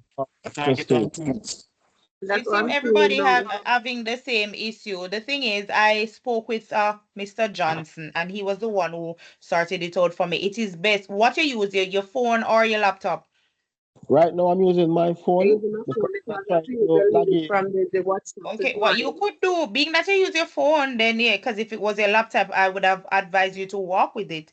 But go to him with your phone, because maybe maybe the problem is your VTDI password. That was my problem. Okay.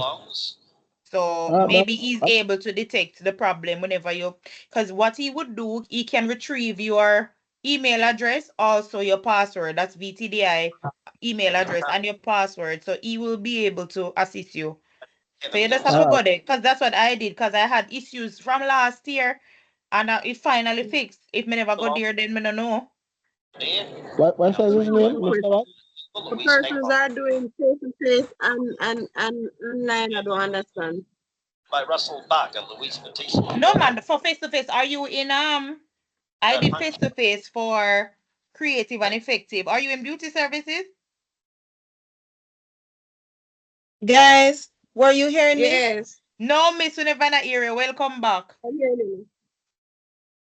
So how? I don't understand. How you mean you weren't hearing me?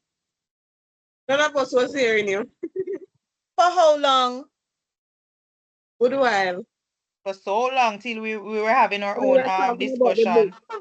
We were talking about the book, saying that you're getting the book. So I was actually reading the essay from the book.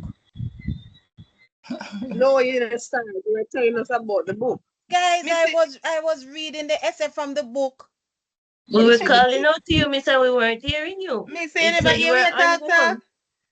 No, I didn't hear anything. No. It's just that I was saying I was trying to, hear. I didn't hear. Oh, Lord Jesus. Maybe your internet went down because someone said they saw you on hold. Okay, maybe that's what assuming you had internet issues, yeah. So we never hear a thing. Guys, that's why you never hear me either. I read out my soul case, I read. You have to go do it again. Look here, me till I'm even feeling some chest pains, and I'm saying students, and then I'm saying okay, so oh my goodness, Yes, we doing your word. oh my god, oh my god, oh my god. All right, I'm not going to repeat, but I can't believe it. Oh my god. So you didn't hear anything after all with the essay? No, miss, not even a word. Miss, you only said something about Kingston and cell phone, like some school child get hurt. Oh my god. All right, let me just quickly run through the run through. Let me see how much I have left. By the time is going. I will post if you send it, I'll post it in the in Teams. And some of us not in Teams. Only Miss, the WhatsApp active. I am unable to get information from Teams. I don't know why, but I am unable to. Who is that? Who is that speaking? Yes, Omar. All right. All right, let me go back because it don't make any sense, because it's going to take up a little bit of time. Could you just send me your information? What are you using your VTDI account? Yes, miss. Send me your information so I can forward it to the person for Teams to see what kind of help they can give you. Okay? Yes, miss. I'm feeling some sticking, needling.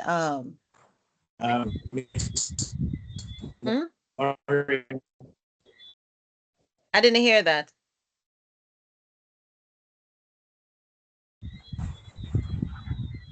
I'm not hearing you. I'm having the same issue as well. I'm feeling like I'm like on Teams. Like seems like my faster than issues. I didn't hear that. You hear me now, miss? I think so. Go ahead. You sound a little bit muffled, so I wasn't hearing you clearly. I was saying that I am having the same issue as well. Okay, so what? On Teams. All right, so everybody. Okay, thank you. So everybody. And my name Okay. too. All right, so everybody here is in the WhatsApp group. So what I'm going to ask you to do is to stay once class is listen.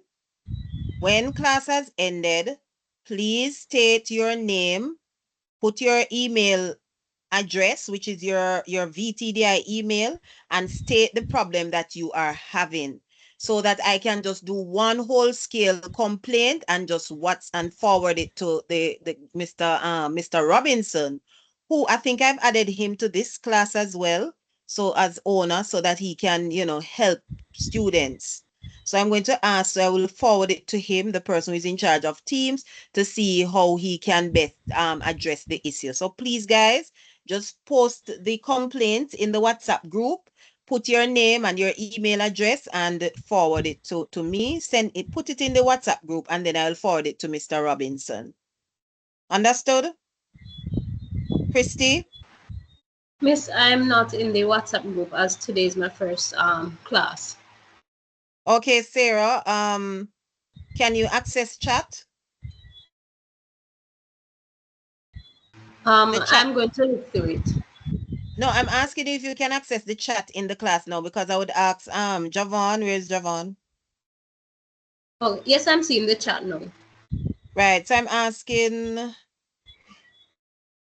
is Javon, where is he? I'm asking yes, please post the link to join the WhatsApp in the chat, please, so that I also don't have the link to join WhatsApp. This is my first class. Okay, you are not the Javon I'm talking. Oh, okay, miss. Hello? Yes? Yes, this is my first class as well. The link is already in the chat. All you have to do is scroll up. Thank you. That is for the WhatsApp group? Yes. Okay, Miss, there you go, guys. So see, O'Neill said it is his first time, and the link for the WhatsApp is in the chat. So scroll up and you will see it. The persons have said that it is already in the chat. So please scroll up and you will see it. Okay, welcome to our first timers. Yes, Peter.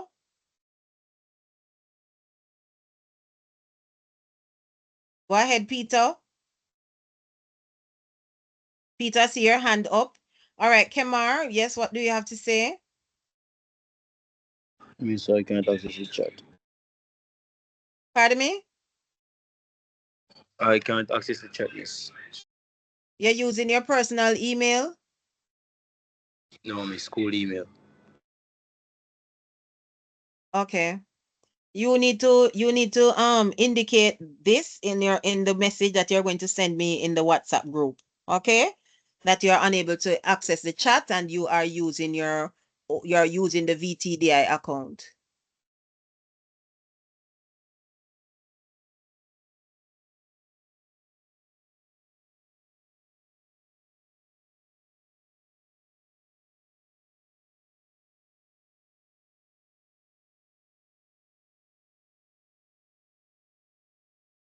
They said that Mr. Peter, they said that the WhatsApp. See there? You guys are not scrolling. Hold on. See there, the WhatsApp group. It's posted. You guys does not.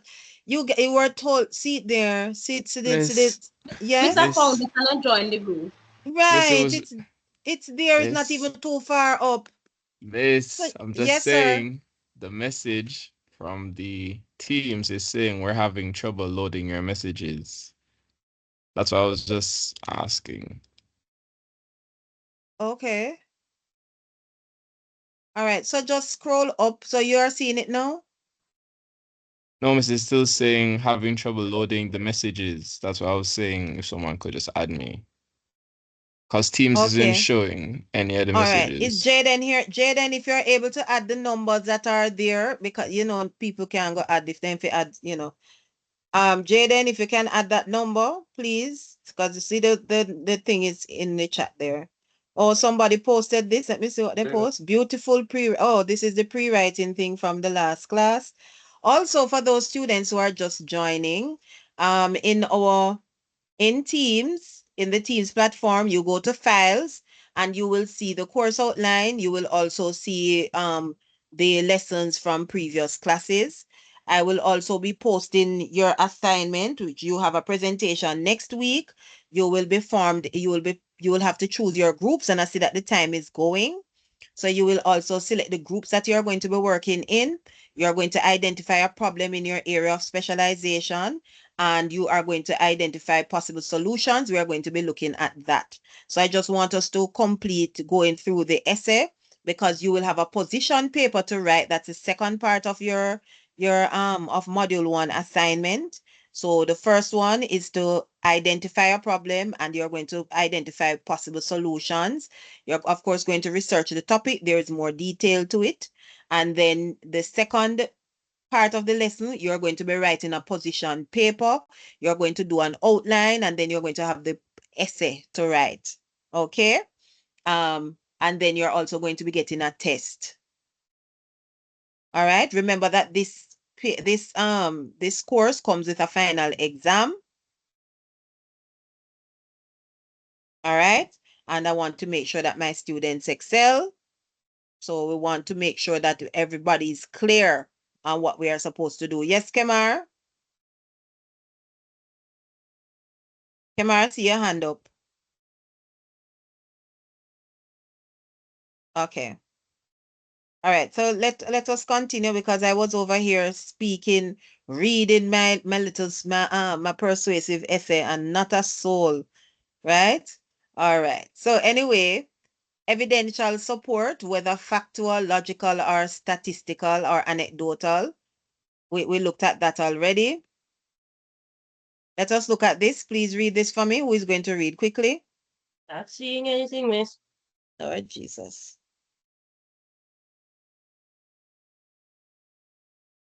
The Lord is my light and my salvation.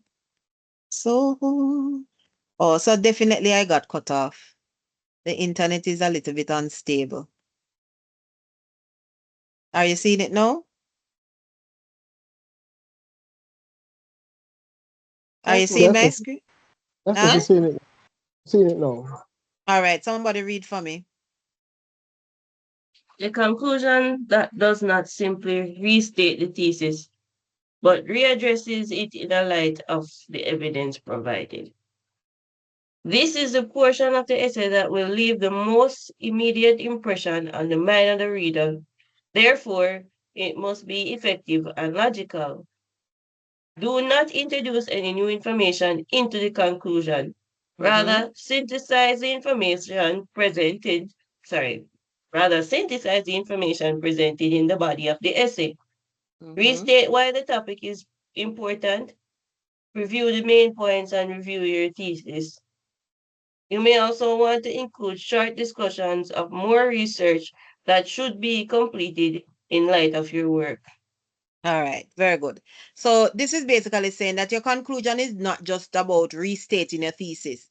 At the secondary level, I'll always tell my students, it's so easy to conclude, especially I was teaching at a one of those upgraded high schools, non-traditional high schools, and sometimes I know that my students, some not all, some of my students struggled with writing, and they struggled with, so I tried to make things easier for them. And I said, guys, when you're writing your conclusion, just restate the thesis. So you're going to tell me about the thesis, but say it in a different way. So here at this level, guys, I am saying to you that you're not just going to simply restate the thesis. Okay, we are bigger than that. We are higher than that. Our level gone to the sky. Okay, so it's not about restating the thesis. At the high school, I would accept that. That's fine. You can restate your thesis, right? Restate it. Just say whatever was in the thesis, but say it in a different way. No, at this level, you are not just going to restate your thesis, but you are going to address the issues. You're going to speak to them in light of the evidence that has been provided. So based on what evidence you have been able to supply, you have been able to provide, you are now going to draw a conclusion. You're going to say, in light of the evidence that has been presented, in light of the argument that has been presented, X, Y, Z, and you are going to state your conclusion. Right? So based on the information that we have gathered, we have come to realize that carrying our cell phones to school put our children in danger, and most importantly, in danger of losing their lives. And despite any benefits that you can think of that cell phones will give to you, give to your child, it is best to make sure that their lives are saved. So it is best that they don't take their cell phone to school, etc., etc. I'm just giving a little rough draft here, right? So you want to make sure that your conclusion is the conclusion that you come to, that you are not just restating what the thesis statement has said, but you are going to use the evidence that you have presented, use the argument that you have presented to come to your final conclusion. All right. Continuing.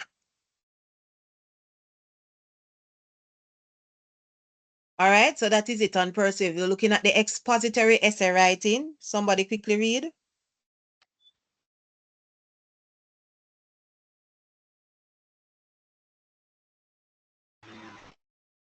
The expository essay is a genre of essay that requires a student to investigate an idea, evaluate evidence, expound on the idea, and set forth an argument concerning that idea in a clear and concise manner. This can be accomplished through comparison and contrast, definition, example, the analysis of cause and effect, problem solution, etc. Please note, this genre is commonly assigned as a tool for classroom evaluation and is often found in various exam formats. Okay, so the expository essay, there are different types of expository essay. Let me see if it has it here. So there are different types of expository essay. Let me see if I remember them.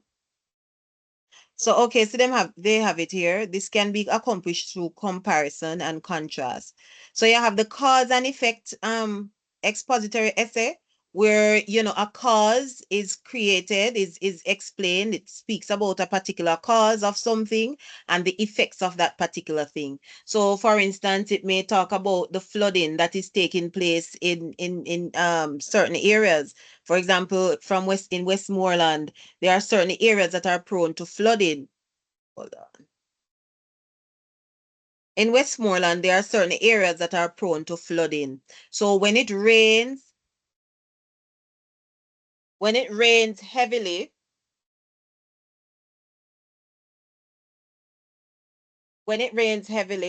I'm sorry. So in Westmoreland, when it rains heavily, flooding happens as a result. So, and when it floods, it may damage the roads and so on. So we talk about cause and effect situation. I'm in a class, I'll call you back.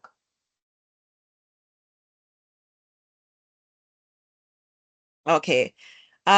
You also have problem and solution. And as I think of problem and solution, I think of letters of complaint.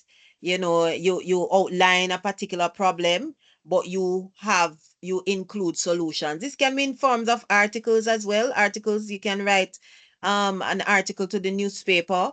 It can be a form of presentation where you highlight a particular problem and then you provide solutions. And this could very well be this can be a little bit of what you guys will be doing, where you are going to identify a particular problem and you are going to come up with possible solutions to that particular problem or issue. So what you will be doing for next week's presentation will be expository to an extent, but then you will have to write a position paper, which will now be persuasive, which will be the persuasive genre. All right. You also have description, which comes under expository writing. So you have cause and effect, problem and solution, compare and contrast. Yes, Tatina, I'm remembering it's all coming back to me, right? So you have compare and contrast, where you're looking at the similarities and the differences between two things, two events, etc., etc. All right. So this is what we call the expository genre. So let us look at the expository essay structure. Somebody read this quickly for me. The following structure of the expository essay is held together by the following: a clear, concise, and defined thesis statement that occurs in the first paragraph of the essay, clear and logical transitions between the introduction, body, and conclusion, body paragraphs that include evidential support with a factual, logical, statistical, or anecdotal, a conclusion that does not simply restate the thesis but readdresses it in light of the evidence provided. Okay. Wow. All right, good. And if you notice, this is similar to what we did in the persuasive essay structure. And I said it before, when we were looking at the essay outline and we were looking at the essay structure, that the expository essay follows a similar pattern. It's just that when you are going to put in the information, you are going to do it in a different way. But both essays carry an introductory paragraph. Both essays can start with an attention grabber, background information, and a thesis statement. Both essays requires you to develop your body paragraphs. Each body paragraph should begin with a topic sentence. Each body paragraph should develop a particular point. Each both essays will conclude with a conclusion. So you are going to tie all the main points together in a conclusion, right? So they follow the same pattern. It's just that when it comes to the style of writing, it's going to be different. But in terms of the organizational structure, it's going to be the same. Everybody get that? Yes. Hello? Yes, miss. All right. So narrative essay, somebody do this for me. Read this for me, please. When writing a narrative essay, one might think of it as telling a story. These essays are often anecdotal, experimental, and personal. allowing students to express themselves in a creative and quite often moving ways. Miss, one question I wanted to ask, if narrative writing wouldn't include a bit of descriptive writing. So Yes, it does. Yes, yes, it does. And even expository writing includes some amount of description. Yes, yes, it does.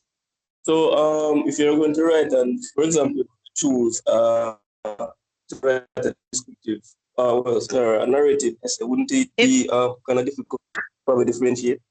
If you're going to do what?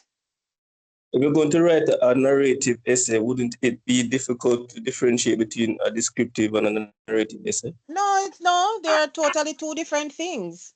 It's just that when you're writing a narrative piece, you can have some elements of description there, but a narrative piece is more of you telling a story. So there are certain elements that you will expect to be in a narrative piece. A descriptive piece will not have the elements of a story. It's just giving a description. So you can absolutely tell the difference between the two. A narrative story will highlight, the characters, a problem, the climax, the solution, and stuff like that. The setting. A narrative essay will focus on that, while a descriptive piece does not. But a narrative piece can have some elements of description in it, but it doesn't make it a descriptive piece. A descriptive piece now does not include the elements of a story. A descriptive piece is just simply that, a descriptive piece. So it doesn't focus on characters, it doesn't focus on building a plot, it doesn't focus on a conflict, it doesn't focus on a solution, it doesn't focus on climax, it doesn't focus on that. It's just giving a description of something. You get what I'm saying? So it's easy to differentiate the two. Yes? Yes, man, I get you. Right. So it's easy to differentiate the two. So even though one may have elements, you are still able to distinguish them because they are two different things. All right?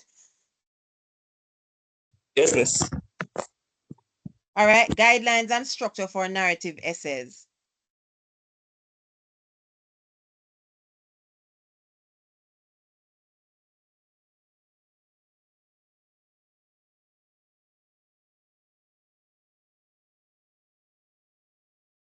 All right, this comes back to what we were talking about earlier. If written as a story, the essay should include all of the parts of a story. So if you're writing your narrative essay as a story, of course, it's going to highlight the characters. It's going to highlight the setting. It's going to highlight the problem, the plot of the story. And the plot of the story will include, of course, the problem. The story must have a problem. There must be some difficulty or challenge that the main character is going to experience. There's going to be what you call the climax. There's going to be the resolution. Right. So if you're going to write the narrative essay in a story format, then those are elements that need to come out. And as I said before, if you're going to write a descriptive piece is not going to have characters per se, not going to focus on setting per se, not going to focus on a plot. So you will know the difference. All right. So that's that on the narrative essay. And we won't be focusing on that as in terms of doing a narrative piece in this particular course. A sample of a narrative essay. Okay. Somebody read that for me, please.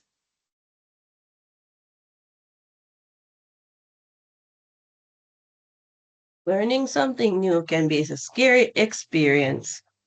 One of the hardest things I've ever had to do was learn how to swim. I was always afraid of the water, but I decided that swimming was an important skill that I should learn. I also thought it would be a good exercise and help me to become physically stronger. What I didn't realize was that learning to swim would also make me a more confident person. New situations make me a bit nervous, and my first swimming lesson was no exception. After I changed into my bathing suit in the locker room, I stood timidly by the side of the pool waiting for the teacher and the other students to show up. After a couple of minutes, the teacher came over. She smiled and introduced herself, and two more students joined us. Although they were both older than me, they didn't seem to be embarrassed about not knowing how to swim. I began to feel more at ease. Okay. All right. And this is not finished. Let me see if it continues. All right, so this is not finished, but this is just the beginning of a narrative piece. So she's telling you the story of maybe how she learned to swim. It seems as if the problem here, maybe it's going to be developed, is the fact that she felt, nervous about learning to swim, being a newcomer, and I'm suspecting that something is going to happen because we have to have a problem and that problem is going to develop and so on. So I'm expecting that something is going to happen here at this swim session, and I don't know how it's going to turn out. All right. So in this, we notice that there are some characters. We have the person, we have the narrator, and the narrator is the person who is telling the story. And then the narrator has included other persons, the swim instructor, and the other girls. The teacher came over and introduced herself, and two more students joined, and so on. So here we have the character, we have a setting that is taking place because it's at a pool and so on. So where they are going to learn the swim lesson. We get the sense that there is a little bit of tension and anxiety because she's very nervous about this new experience and so on. So we get all of that coming out from this narrative piece. Of course, it's not in full completion, but we get the gist of that. Let us look at a descriptive essay. Read this for me, please, quickly. This is not the essay, but it's telling us about it. Continue. Descriptive essays. The descriptive essay is a genre of essay that asks the students to describe something, object, person, place, experience, emotion, situation, etc. This genre encourages the students' ability to create a written account of a particular experience. What is more, this genre allows for a great deal of artistic freedom, the goal of which is to paint an image that is vivid and moving in the mind of the reader. One might benefit from keeping in mind this simple maxim. If the reader is unable to clearly form an impression of the thing that you are describing, try again. Okay. And this really connects with what I said earlier in the lesson, where I said that descriptive essay or a descriptive piece paints a picture, allows you to see. It paints a picture using words. So through the words that you have written, you are able to experience what the writer wants you to feel. You can experience what the writer wants you to see. You can actually visualize what it is that the writer is trying to capture, the image that he or she is trying to capture.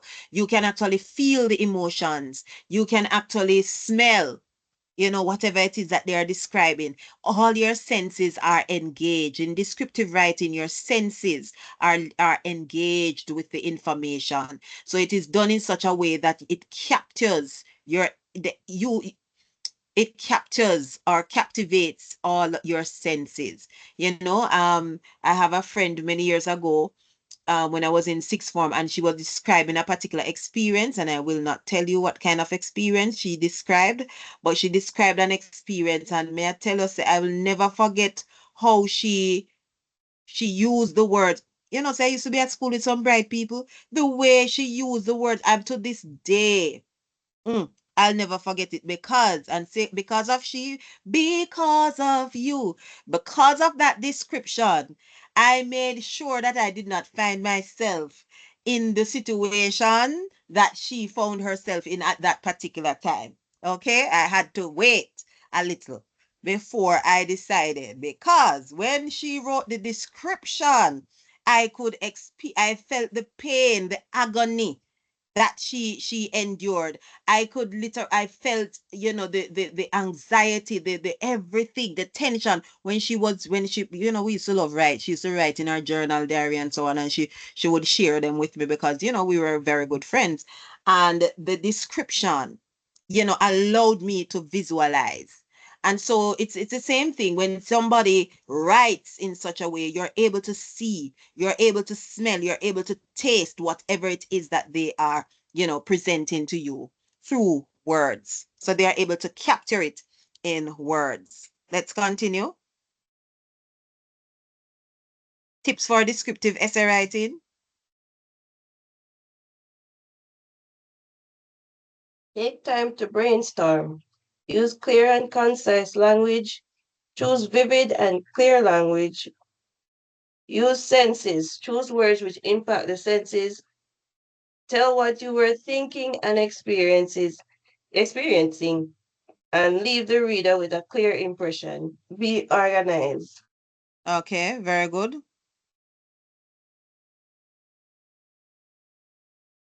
Continue.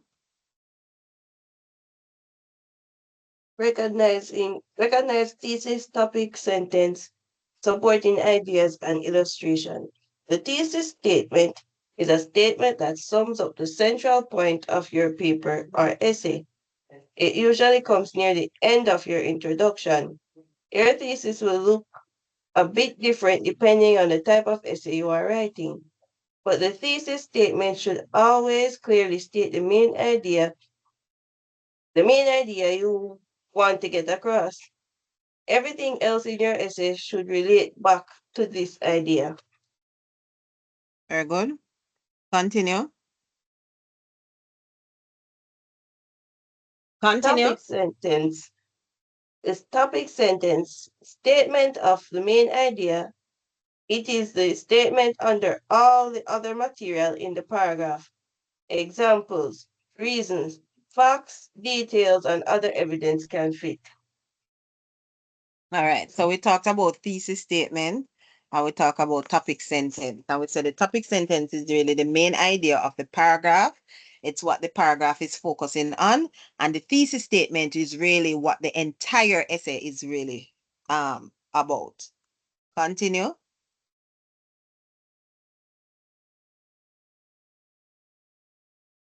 So a topic sentence is a sentence that introduces a paragraph by presenting the one topic that will be the focus of that paragraph. The structure of a paragraph should imitate the organization of the paper. Just like the thesis statement gives the main idea of the paper at the essay level, the topic sentence gives the main idea at the paragraph level. The rest of the paragraph then supports that topic. Topic sentences should be specific and have a narrower focus than your thesis statement. It should appear in or near the first sentence of the paragraph and should introduce the topic of the paragraph. Okay.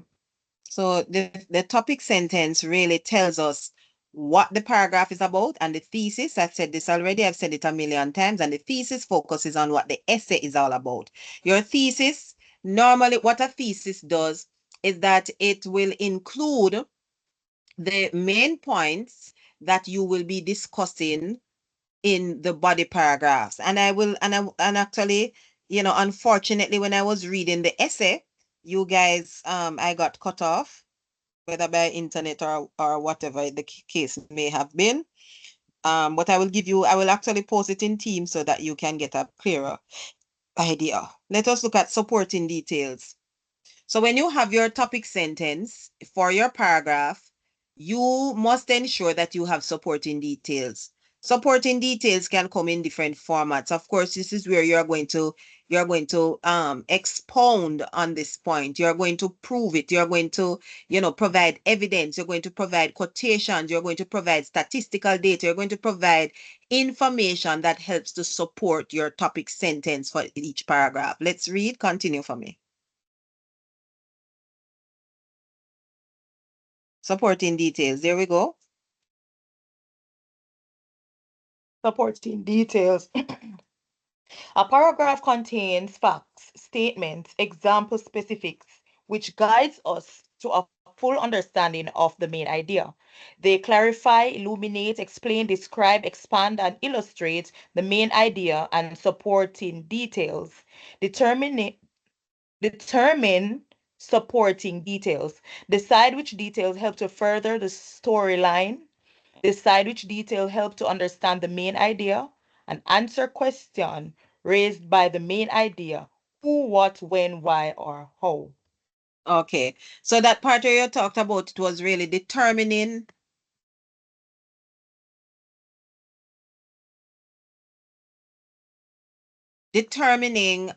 supporting details. How can we determine what is supporting details as opposed to the topic sentence?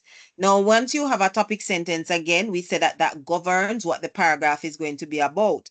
Now, how we are going to be able to determine the supporting details, we should be able to see, does this information explain? Does it explain what the topic sentence is about? Does it give further, is this evidence being provided here? Does this detail help us to understand why the topic sentence says what it says? So these are some questions that we need to ask ourselves. Does it explain, what, when, where, how? Does it give us further information that helps us to understand the point that was made in the topic sentence? So those are what we call supporting details, because it really adds flesh to the topic sentence. It delves into the topic sentence. It gives us more detail, more information. It provides evidence. It provides proof. It provides explanation, clarification, and so on. All right, continuing. Next.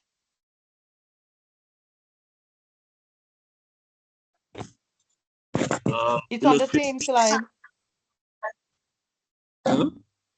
This one says illustration. Go ahead. The illustrations in essays. Illustrations come in the form of tables, diagrams, figures, examples, and pictures. They help to elaborate on or support the thesis or main idea of a paragraph or essay. Illustrations are most often used at the paragraph level to help illustrate or support a point. Right. So, of course, you can have illustrations, you can have figures, you can have diagrams, which can help to elaborate or help to break down or to explain a particular point, depending on the information that is being conveyed. So an easy way to break it down, an easy way to get that information across is where you can incorporate illustrations in your essays just to bring your point across. All right. So any questions so far? What's the difference between a persuasive essay and an expository essay?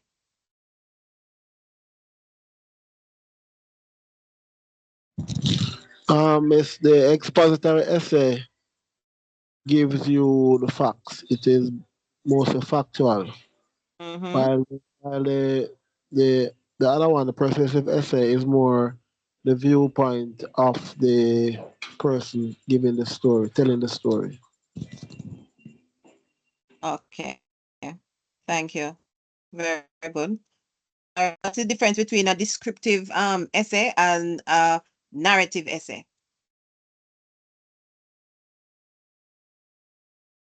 Narrative is basically storytelling. A descriptive describes an image or something. It paints an image. Paints an image. Anybody else want to expound on that? Where a descriptive essay is concerned? So it gives a detailed description. Okay, that appeals to our senses. Okay, allows us to see, hear, smell, and taste and feel whatever it is that the writer is trying to convey. All right. Anybody ever describe something to you so well that you can literally smell it, you can literally taste it? Nobody? Have you ever experienced where somebody describes something that you can actually see, you can visualize the person, the event. Have you ever read anything like that? Listen to somebody? Yes. They give you such detail, you can actually picture it, and that's what description does. All right, thank you very much. So that is it on the different types of essays. We have looked at persuasive and argumentative essay. We have looked at expository essay. We have looked at descriptive and narrative essay. Now we are going to be looking at academic writing, and I'm going to, breeze through this, right? Because I want us to go into the assignment that you have for next week, where you're going to be presenting. All right. So we are now going to be looking at academic writing versus writing for pleasure and humor. All right. Formal versus informal register. And of course, I'll be posting this PowerPoint in Teams where you can access it. I know that Jaden sometimes shares the recordings in the WhatsApp group and also sometimes the PowerPoint, right? So maybe he will be able to do that in this case. All right. All right, so let us look at the characteristics of academic writing. When we talk about academic writing, though, what comes to your mind, guys? What comes to your mind when you think of academic writing?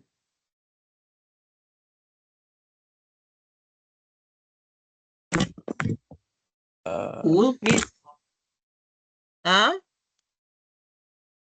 Writing for school. Writing for school? Okay, good. Anybody else?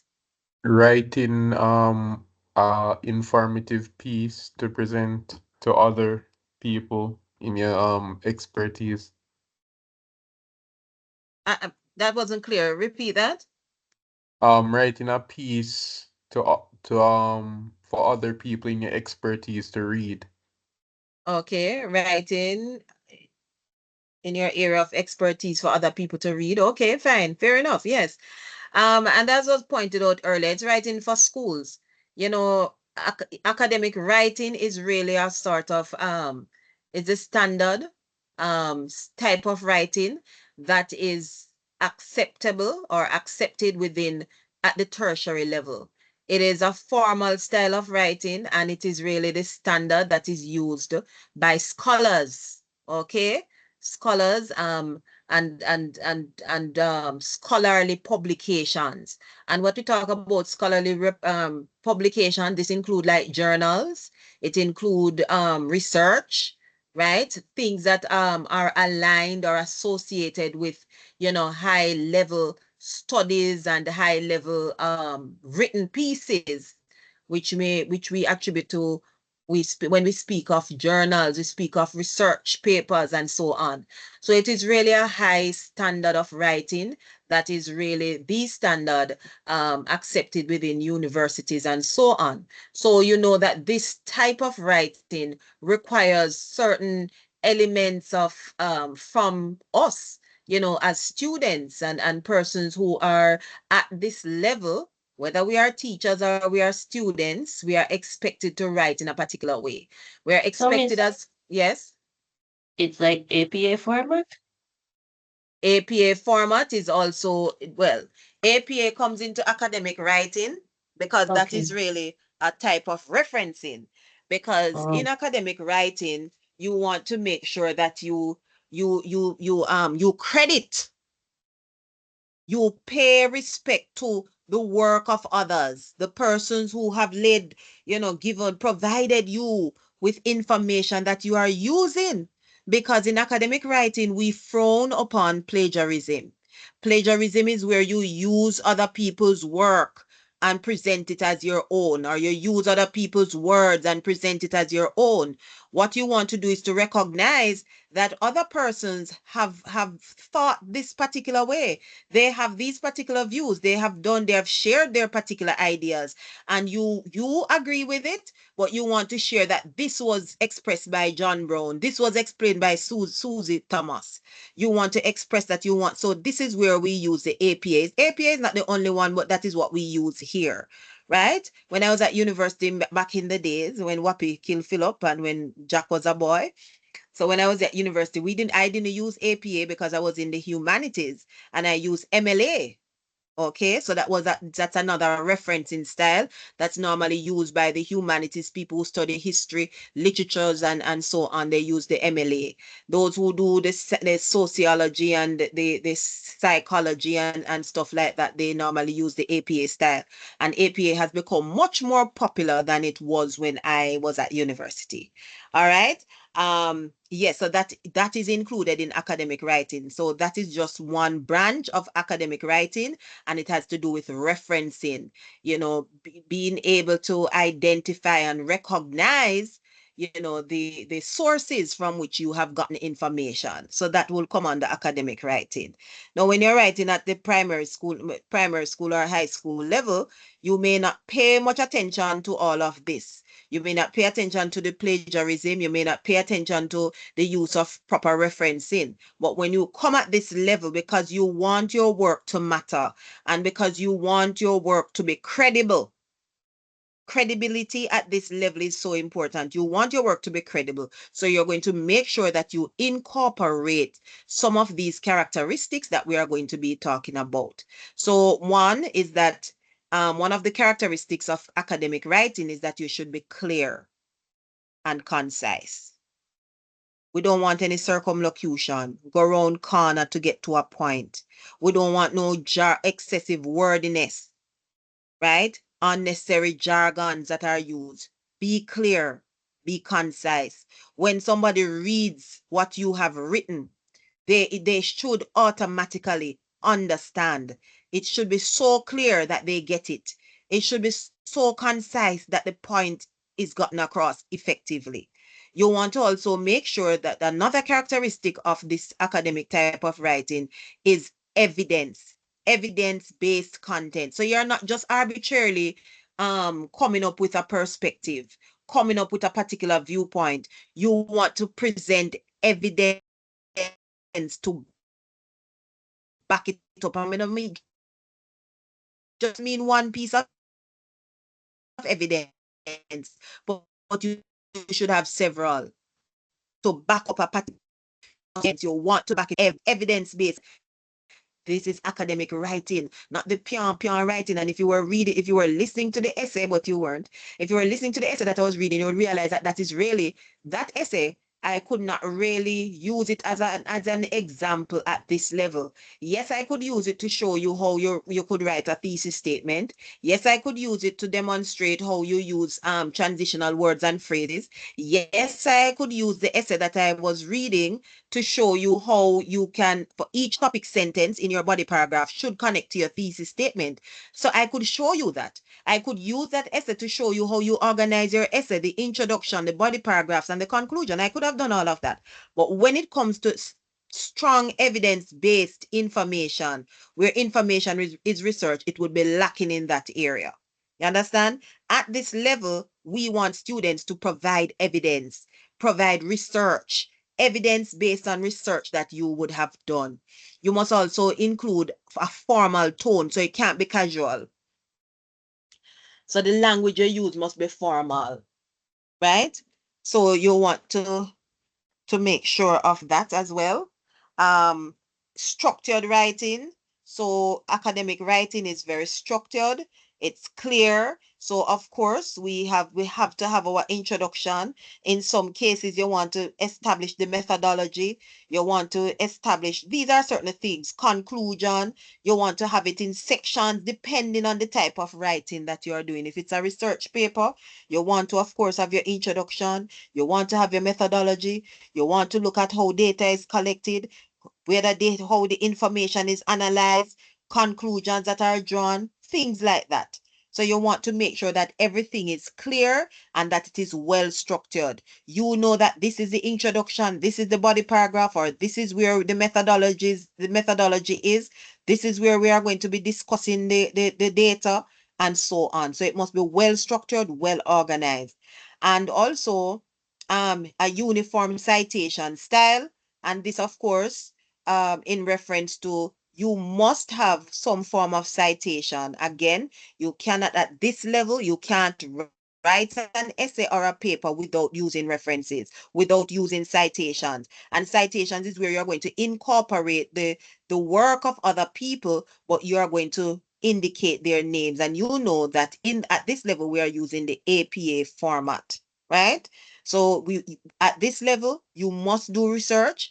And at this level, you must, use your citation and include references, because that is going to show the person who is reading your work that you have done your research, you have done your homework, you are credible as a writer because you are recognizing the work of other people, and you have no qualms about highlighting who these persons are and where I can go to get that information if I so desire. Characteristics of non-academic writing. Colloquial language. So you use a lot of patois, you use the local language, the slangs and so on. When you see people use slangs you know it's not academic writing. That is for the bush, right? Yo. When you Miss, see that, what if is a piece on language, Miss? Repeat that? What if it's a piece on language, like to show that this No, is that what is you're referring different. to? That is different, and that will come across. That is different. Because if you are looking at language and you're looking at for instance, I did some years ago, I was looking at how patois could be used to bring across concepts, because when I was teaching in the high schools, one of my people used to ask me, how do you get your information across? And students would always share that, boy, Miss, me learn in your class, etc., etc. That was back in the day when I was hearty and young and jumping up and down, right? And I used to explain concepts in English in patois to my students. Like I would just explain it raw chart to them, and they would get the concepts they understand. So I did a little bit of a study where I looked at how, language, how we can use informal language to get the information across.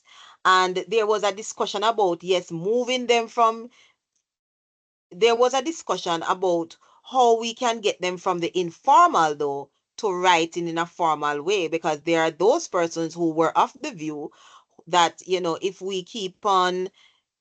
we stress too much on the use of the colloquial language, the patois and so on, it will hinder students from writing in the way that they ought to be writing. So there was a lot of discourse. But if you're doing a paper that speaks to the language and different language that are used and so on, that is acceptable, but we would know it. We would be able to identify it. And that would be in its quotation marks and so on. So you would be able to differentiate. But if generally speaking, you're writing an essay and that is just colloquial language and it's very casual and so on, then it would take away from it being a more academic piece. It would be right? So characteristics of non-academic writing, you use colloquial language, you use slangs. This means the writing often comes across as more conversational. So if it's rare, some people write in such a way like they're talking to their sister or their brother at home, they use a more informal language that is not academic, right?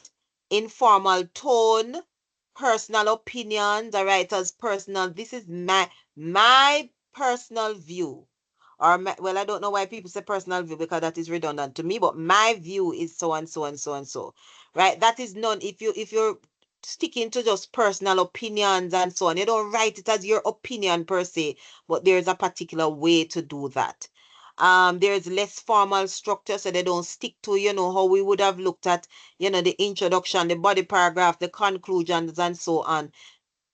In the non-academic writing style will not be so focused on the formal structure. Less emphasis on research, so you don't see a lot of research in this type of in the non-academic writing. You don't see evidence of research, while in academic writing you will see evidence of research. You will see proper citations, you will see proper references, right? So when you look at the non-academic writing, they won't have any of that. The use of human figurative language. If you don't use human, and it's not a joke thing, boss. So we don't use humor and figurative language. And by figurative language, they have the onomatopoeia, the personification, the tree was dancing in the wind. We don't use that in academic writing as it relates to like you're writing a proper paper, unless you're looking at things that are specific to that, unless you're looking at figurative language and how, whatever. Suppose you're doing something on that, then fine. But outside of that, you're going to avoid using figurative language and using humor and so on in your academic paper, because it's a more serious, more formal paper. So it's not one of them roadside thing, right? Less or no citation. So this type of the non-academic paper don't really carry citation, and if it has, it's just one or two. Simplicity and brevity. Non-academic writing is often simple and brief, as it is designed to be easily understood by a wider and general audience. The academic paper, because it includes a lot of research and so on, you will find that it is a little bit longer than the norm, all right, than the non-academic paper. All right, just to say that quickly. We need to just move through this so that I can have you guys choose your groups, 22 of you inside here. All right, somebody read this quickly for me. So this is formal versus informal register. Read that for me quickly. Definition of register. In communication, the register is defined as the way a speaker uses language differently in different circumstances. It is the level of formality that is used. Think about the words you choose, your tone of voice, even your body language. You probably behave very differently chatting with a friend than you would at a formal dinner party or during a job interview. These variations in formality, also called stylistic variation, are known as registers in linguistics and communication. They are determined by such factors as social, occasion, context, purpose, and audience. Okay, thank you. So this is what we're talking about. We're talking about formal registers and informal registers. All right. And when we talk about registers, it's really how a person speaks and how, it really has to do with how we speak. And so the formal register, anybody want to tell me what they think what is the formal register and what is the informal register? Miss, is it standard English compared to patois? Yes. And the informal register would be more casual language. Yes, like your use of patois is more informal register, and the formal register would be more the use of standard English and so on. All right. Excuse me. Miss, Yes, can let I us ask a continue. question? Can I ask a Pardon question me? before you move- Can I ask a question before we move on, please? Yes. Why do we call Creole informal register? Anybody want to answer that? Because it's used mostly between family and friends, which is more casual. Mm-hmm. And it's not the language. We call it informal register as well, because that is not our official language is what? English. Is that correct? Hello? Standard British English. Right. So we have a standard, yes, British English, which is the official language of Jamaica and some other Caribbean islands. So that standard English is considered to be the formal register that we use. We use it in formal settings. We use it to write academic papers. We use standard English to communicate, used in businesses and so on. Our patois As much as I love it and as much as we love it, it's considered informal because this is what we use to, as Jaden I think mentioned, this is what we use to communicate with our friends and family and so on. We use it in more casual setting, in areas, in settings where we feel more relaxed and at ease. We tend to use the informal register. Standard English is more is the language that we use to communicate official business formally, whether it is in our business places, whether it is at school, whether it is to write an essay, whether it is to address the nation, etc., etc. I hope that answers your question. I mean, it does and it doesn't, because could we argue that Creole could be a formal register if we just changed how we viewed it? It's not really about how yes, it could be changed. Everything can be changed. Everything can be changed because English language, there was a time when English language has evolved, because English, as a matter of fact, I mean, where the sort of the level where English language has reached, it wasn't there. There was a time when, English, a lot of the words that we have in English language is derived from Latin, right? And it's a combination of other languages that has created the English language. So it's not necessarily about how we view it, but it's how we use it. But how we use it is also based on how we view it. But it's really how we use it. So we use, and in other language, in other cultures, you have certain words and certain things that you say formally, like in Spanish, please don't quote me, but in Spanish, you use hola. Hola is for your friends and your family and your combolo. In formal settings, you would use, come on, somebody else, you wouldn't use hola, right? There are certain words and certain phrases that you would use informally amongst your friends, your combolo, your family, and there are certain certain registers that you're going to use in formal setting. So it's not only English, it's not only in English language. And let me tell you this too. Even in English language, even in England, you will have and I shouldn't even say England. Excuse me, because you have, oh man, I'm sorry. Even in the United States, English languages, they are supposed to be their formal register. But you have some different, she find the Black Americans they speak another language based on English language, but it's very informal. So but they use it amongst their friends and family and so on, and people within their niche. So even English itself has some, I'm not even going to talk about patois. So even within English itself, there are different variations that people use informally.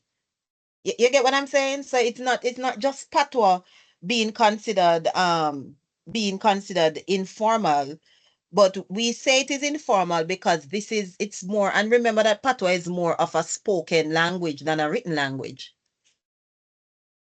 All of us cannot agree on how uno fi spell. Me spell uno different from how other people spell uno. It's not even a written language. Patois is more of a spoken tongue. It's no way see people trying to write patois, and 3/4 of Jamaica cannot read patois. Agreed? Oh, miss.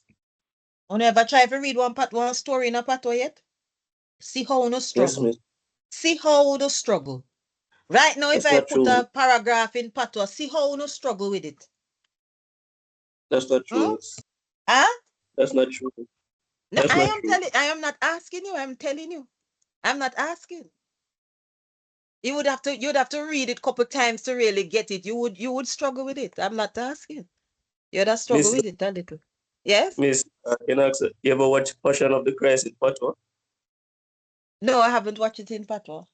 I think you understand it better in patois. It might sound silly though, but I think you understand it better. Okay. Mm-hmm. All right. So that's a good point, but it's really how we use it. All right. So formal register, less rigid, but still constrained. The formal register is used in professional. So this is how we use it. Academic or legal settings where communication is expected to be respectful, uninterrupted and restrained. Slang is never used in a formal setting, and contractions. And when we talk about contractions, the your and where, you know what I'm talking about? Instead of you are, we say your. Y-O-U apostrophe R-E. That's another lesson for another day, because I see some things on social media. God help us, Jesus. All right.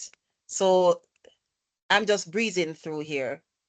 All right. So the informal register, this is the register people use when they are with their friends.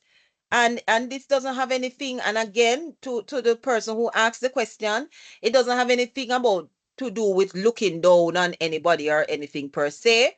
It's about how the language is used. And in every single culture, whether it is French, Chinese, Spanish, English, there are always informal registers in those languages, because people communicate differently with their friends and their family.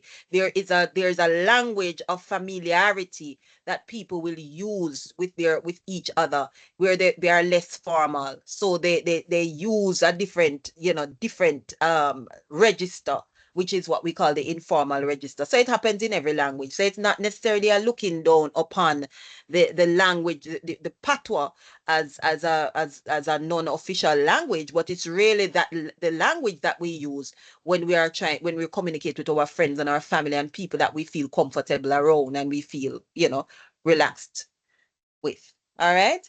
So that's it basically. All right. Then there are some other registers, and I want you guys to research this. You have frozen register, the consultative register, and the intimate register.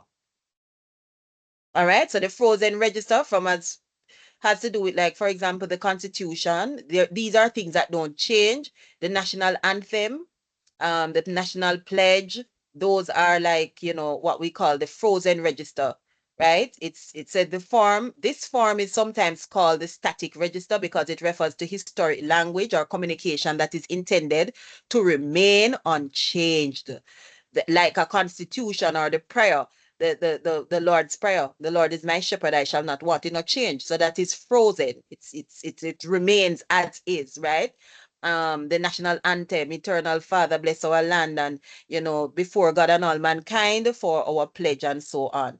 Then you have the consultative register, which is where it says people use this register often in conversation when they are speaking to someone who has specialized knowledge. And then you have the intimate register. And so this is what I want you guys to do. You can find out more about this, frozen, consultative, and intimate. All right, so I am here now are there any questions? Speak now or forever hold your peace. What have you learned from this segment of the lesson? I said, Lord, miss, too many things. Too much till I don't remember. Hello? The different requirements for academic writing and the different tones in writing are like different ways. Okay, very good. Thank you. All right. So now you have your project. The first part of your project is where you are going to identify a problem, and you are going to you're going to identify possible solutions to that particular problem. So this is due next week. It's going to be a group activity. Let me see if I get out my pen. And you guys need to place yourselves in groups. So project topic, relevance of solution, presentation format, assignment of roles during presentation. So everybody must have a particular role to play in the presentation. Everybody in the group must be doing. Pardon me? Sorry to interrupt you again, Miss. But considering that most of us here are not familiar with each other and it's an online class, is it possible that you just excuse us one time and place us in groups? Because I'm not sure if everybody else is already familiar with each other, but I know that I personally know no one in here. So I'm just saying that it would be easier for us if you place us in groups instead. All right. I will just allow, I can do both. So those persons who are used to, I'll allow persons who want to work with each other to do so, and then those who are left behind, I will place you in groups. What about that? So I will incorporate that's both. good. Yes, because some of you are just coming today, so maybe all those of you who just come today, you could, form yourselves into a group. You're all first-year students. You're still getting to know each other. All right. But that I take your point. So project topic, you're going to decide on your project topic. You're going to also identify possible solutions. Your presentation format, of course, I expect you to use your PowerPoint. Everybody on the team must have a specific role that they are going to play, product that will address the solution. Okay. Think of one word that summarizes okay, that we're not there yet. So hold on. Let me pull up. Let me see if I can get the question. Just a moment. So we're going to stop sharing here, and then we're going to share again. And let me see if I can find it. FOC outline. Hold on.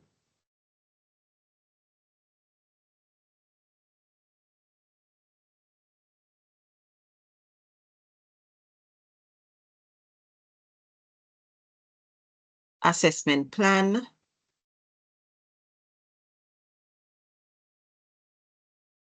All right, I hope it's on this. Okay. Everybody seen this? Oh, God. Yes, miss. Hold on.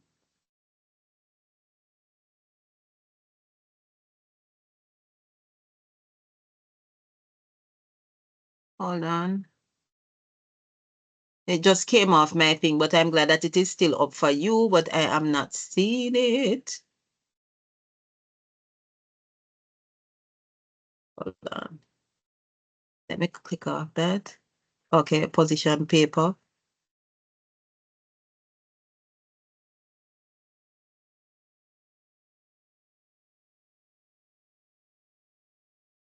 All right, guys, just bear with me for a quick second. Let me get rid of that. I think that is okay. Parliamentary debate procedure. Let me get rid of this contact summary. Save. Hold on. I think I have too many things up, so I'm just getting rid. Let me get rid of this. Save.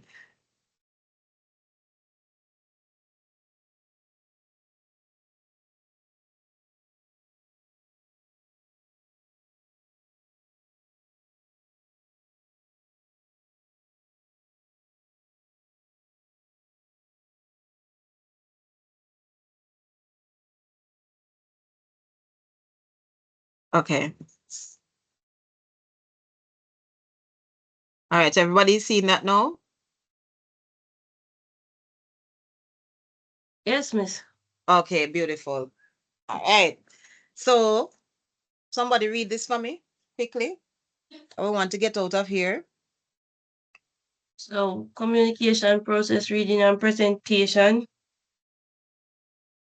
PowerPoint presentation, group project. Complete a group presentation on any one of the suggested topics below.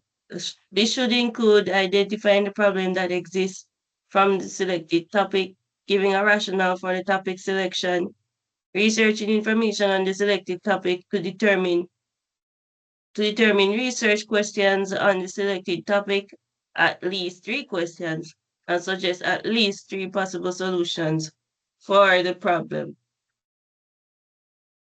Okay. So you're going to, here are the topics.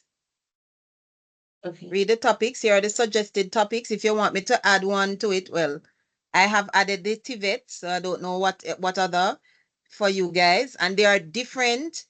Even though I have TVET education there, there are so many narrow topics under TVET education that you can look at. Do you get me?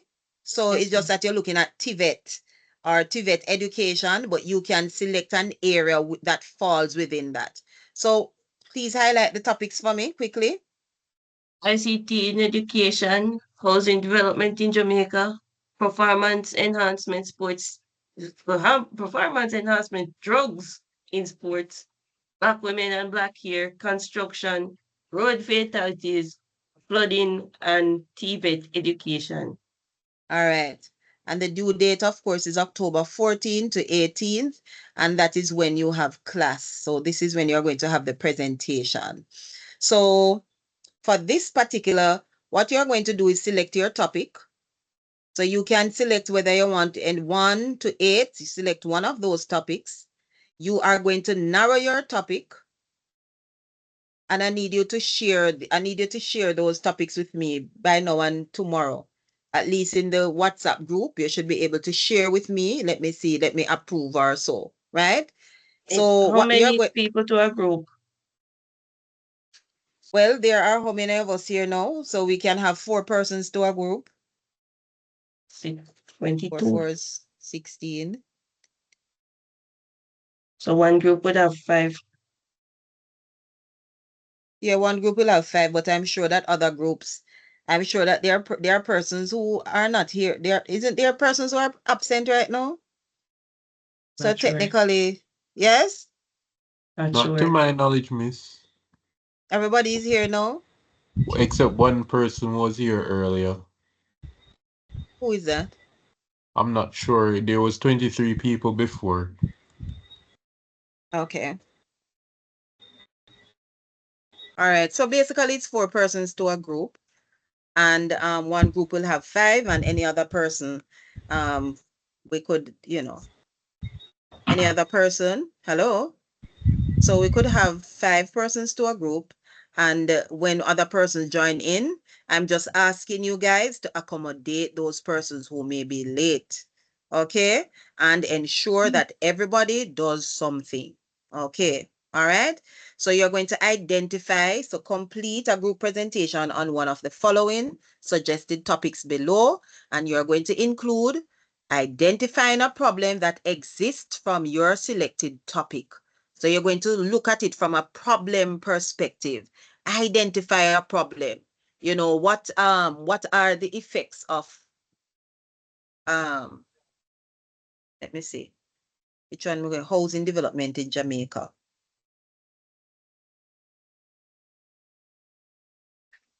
Yeah. What would I do about housing development? Performance enhancement stroke. Black women and Black hair.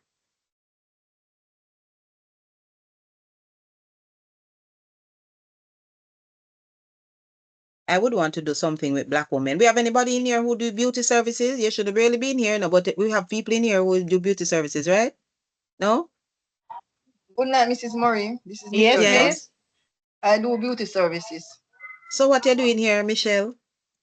Miss, I'm doing beauty services as well. I don't say anything. It's just that I think I was supposed to be doing electrical and the auto people. The electrical. So anyway. All right. So so let us say we're doing Black women and Black hair. I could look at the effects of So, Mrs. Murray. Yes, ma'am. I am not supposed to in this class. I didn't say that. Michelle, please do not carry my name. Go say that I said, ma'am. I'll have to look at my register to see. But there is supposed to be 2 classes though, there's 2 groups. You have one, but it doesn't matter at the end of the day. We will share the teachers and I will share information.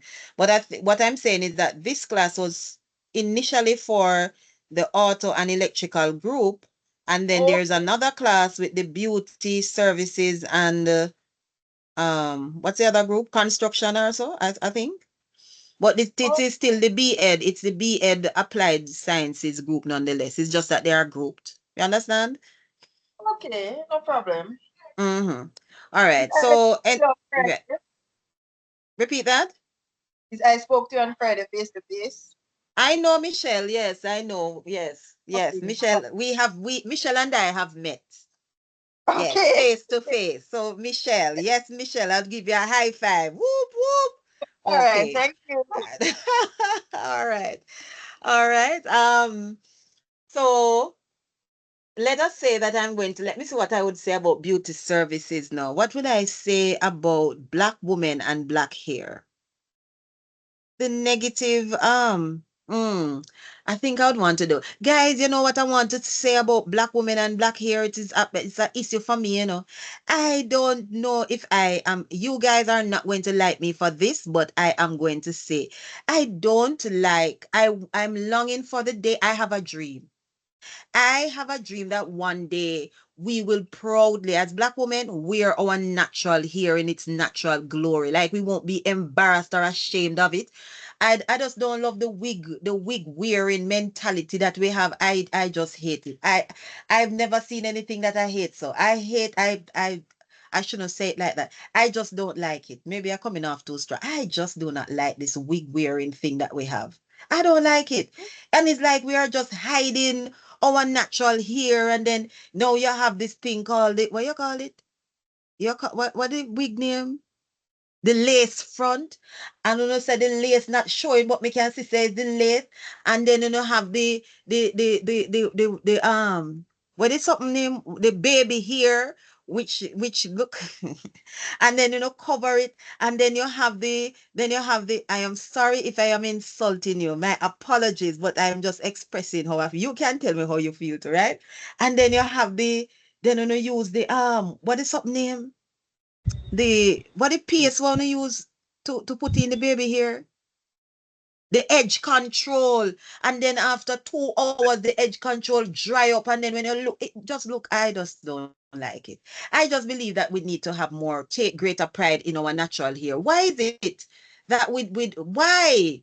So I would like to do something. Tell me how I could phrase that one of Black women and Black hair. What we are moving forward to that, repeat that. We are moving forward to that with our natural hair, because what if we don't have chemical relaxing on our list anymore? They remove chemical relaxing. They remove chemical from the list, relaxing permanent wave, because we are moving forward to that era in the future. Okay.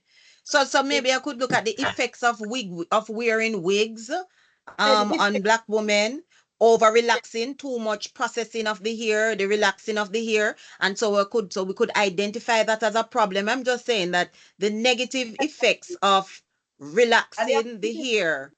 So the effects of the traction, alopecia, because when you wear the wig too often, yes, line. So there you go. There it's all right. Michelle, stop highlight out. Very good, right? So here you have you can speak. So all of you will have to decide on the topic that you want. As a group, you have to come to a consensus. So those persons who are in similar groups, like you're in electrical, I would suggest you work together, because let me see if anything is here for electrical people.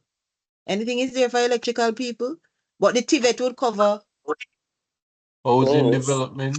Housing development. Housing development. Okay. All right. So you can pick it if you want me to add something else to it. That's fine, because I would do that for you, because I added this one. Miss safety regulation. All right. So you're going to identify. Pardon me. Like safety regulations or codes.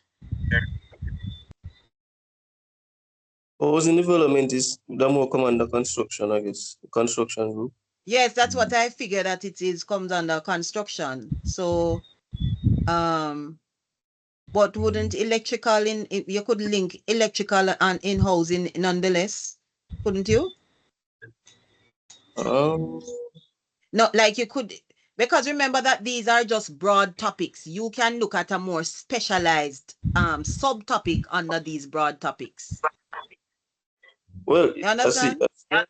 As you have housing development and you have construction. Right. So you can select, you decide. So hold on. So you identify the problem that exists from the selected topic. You're going to give a rationale for the topic selection. Why is it that you chose this particular topic? What is it that you're hoping to achieve? So you're going to look at the rationale. You're going to research information on the selected topic to determine research questions. What are some research questions that you're going to ask? Does relaxing the hair for extended period cause alopecia? What are the psychological effects of relaxing the hair? Me just give some questions here. So based on what you have researched, you're going to come up with 3 research questions. And then you are going to come up with 3 possible solutions. Okay. To address the issue that you have identified. All right? Follow? Yes, Mrs. Morris. Yes? I was wondering if I could get a feedback on what I submitted last week. Just want to know that I'm on the right track, really. What I said that during the course of this week, I'll give you feedback on whatever you uploaded last week. Oh, I was hoping. Pardon me? Yes, I said that in the initial part of the class at the beginning, somewhere there. All right. Okay. Murray? Yes, ma'am. I couldn't upload anything because I remember I did have some technical issues, as you are aware of before. Right. We did the presentation, my group did the presentation, but I couldn't upload the document because I did have issue with my email address. Okay. Yes. All right. I did text you before. Yes, I remember. Okay, I remember. All right. So what I'm going to do now is that I am going to sharing is paused. All right, so I am going to do you guys. Is it a consensus? Do you want me to just select persons to go into the respective groups, or do you want the option to choose the groups that you wish to go into? I know some of you may have been working with others before, so you may want to do that, or you want me to randomly choose you. Question, miss. Yes. For those of us who are doing electrical, I think maybe it would best just my suggestion for the people who are doing electrical to go into a group by themselves. I did say that though. Yes, I did say that. I did say if you are in electric. All of us would be thinking alike, most likely. Huh? As I said, some of them would be thinking alike. I did say that the persons who are in electrical or those who are doing auto or whatever the case may be could be in groups together. So who are the electrical persons? Raise your hand. Oh Lord. Omar Tracy. Hold on, let me see if I get my pen. So question for or maybe I'll have to take yes. For the minorities like those who are doing construction and beauty services, what happened to them? What happened to who? The minorities that are doing like beauty services and construction. Because I'm doing construction, so. Do we go into groups with each other or what? Yes, that's what if yes, Abigail, you could, that is an option. That's an option, Abigail. So you have people like Michelle who says she does beauty services. Okay. So let me deal with the electrical people first. Let me take up my I want my pen. So these hands that are up are in electrical. 1, 2, 3, 4, 5, 6. Whoa. Okay. Oh, it look like we need to split the group here. I wonder if I must split it in 2. Jonathan, okay, hold on. So keep your hands up. Let me.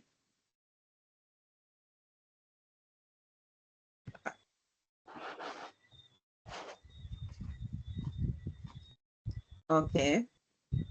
All right, pen has failed me. So let me just type. All right, so I'm just going to get, and you just give me your names. All right. So this is FOC assignment. And this is the groups. All right, give me the name. So this is electrical. All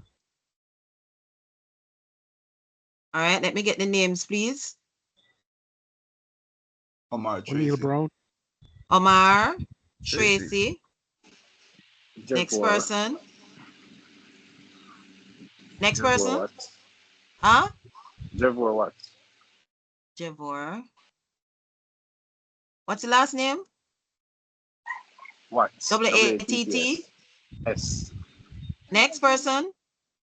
O'Neal Brown. Huh? O'Neal Brown. Javante Barrett.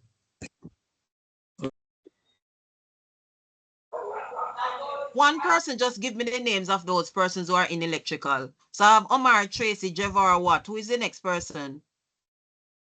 O'Neal Brown. O'Neal Brown. Brown. Next person? Peter Gardner. Peter Gardner. Jaden Norman. Jaden Norman. Jonathan Smart. Jonathan Smart. Smart. Javante Barrett. Yes. Devante. Javante Barrett.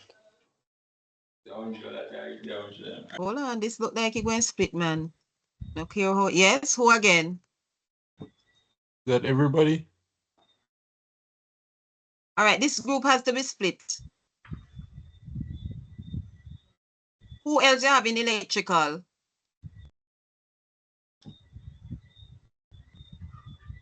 Come on, man, talk to me, guys. Who else you know is in electrical and they are not here today? No one else, miss. Huh? No one else. No one else. All right, so this group has to be split. All of you can't be in the same group. So, yeah, I mean, you know what I'm saying, right? So one group is going to have, so it's 1, 2, 3, 4, 5, 6, 7. One, you can't, so one group is going to have 3, one is going to have 4. So you guys, so this electrical group, GROUP needs to split. So how is the split going to go? And just split it right down the middle. Nobody knows each other. Okay, so you guys work out this. So Omar, Javor, and O'Neal, you guys are okay working with each other? You want me to split it for you? Yes, miss, that's fine. Okay, so Omar, hold on. So Omar, Tracy, and Javor Watt and O'Neal Brown, they will be working in one group. And then you have Peter Gardner, Jaden Norman, Jonathan Smart will be working in another group. So Omar Tracy's group is going to be group 1. And Peter Gardner's group, I'm going to call this group 2. Group 2, putting it in bracket here. I need to save this. All right. And then, yes, sir. Sound like I didn't hear my name. Huh? Sound like I didn't hear my name. Who is that? Javante Barrett. Yes, Javante Barrett is in group 2. Peter Gardner, Jaden Norman, Jonathan Smart, and Javante Barrett. Okay, miss. So I just said, so Omar Tracy, I just call Omar's name because he's the one at the head of the list. So Omar Tracy, Javor Watt, and O'Neal Brown is in one group together. That's group 1. Group 2 will be Peter Gardner, Jaden Norman, Jonathan Smart, and Javante Barrett. Okay? All right? And okay. Yes, all right. So now I'm going to please put down your hands. Those persons who are not in electrical and you are in auto. Is anybody here in auto? Hold on. Save as FOC groups. Okay, beautiful. Just a moment, guys. I'm not seeing you as yet.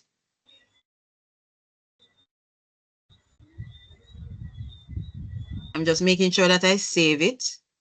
All right.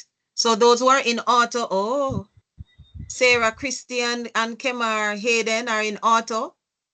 All right. So how are we going to do it? Anybody else in auto? What other group would you care to work in? Sarah and Kemar. All right, hold. Yes, Sarah? You could place me in in the group 1 that has 3 persons.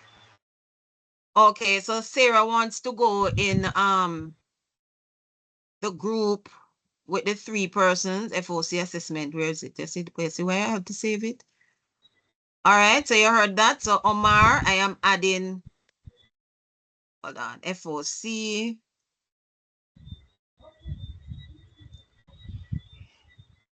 Hold on. Hold on.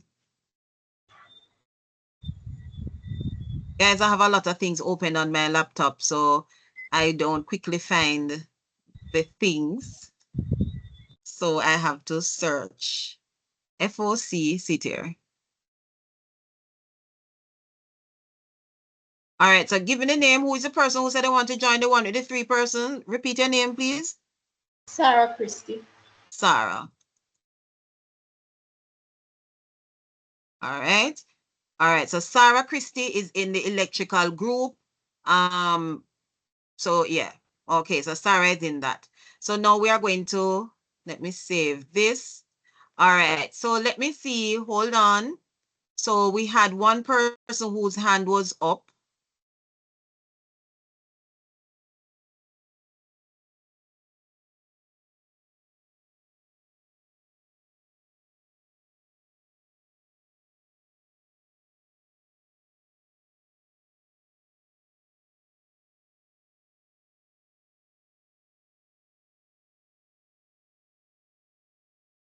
All right, so we had one person whose hand was up. Hold on.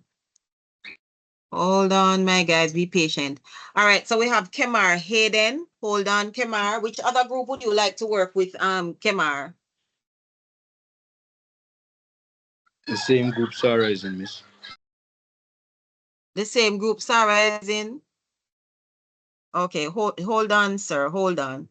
You speak a little bit too late, but hold on, let us see how it works, right? Just hold on. So Kemar, all right, I'm going to put Kemar one side for a moment. Those who are in beauty services, interested in beauty services, raise your hands. Put down your hand for me, Kemar. I'll soon come back to you. If I've forgotten about you, please remind me. Put down your hand, Kemar.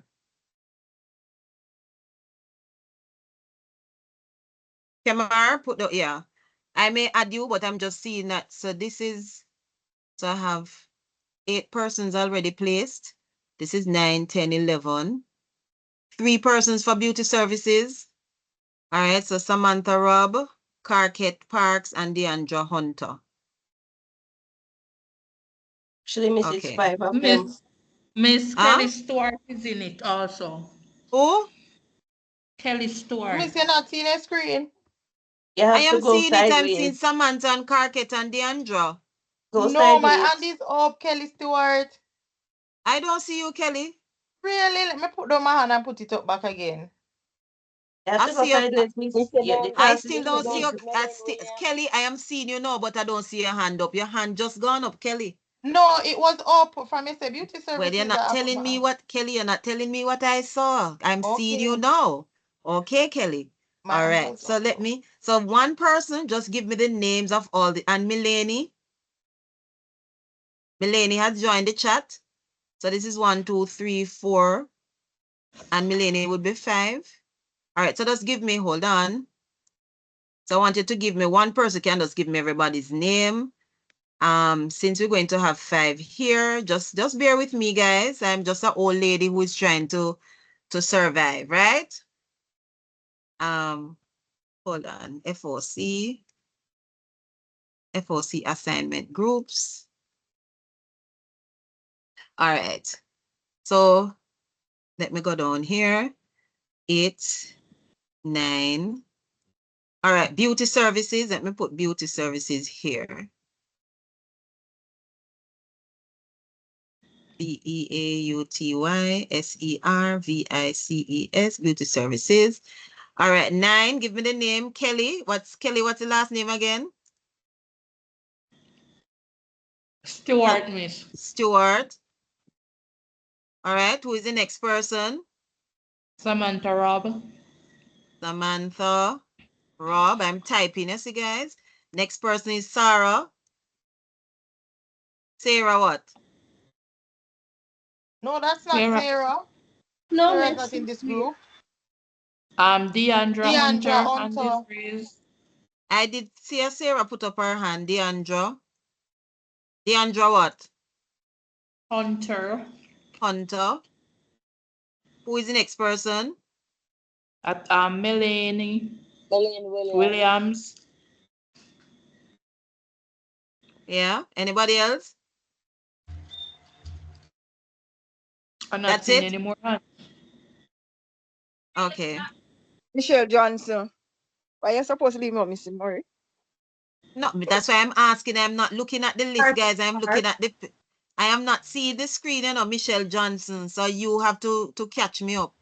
All right. So this group.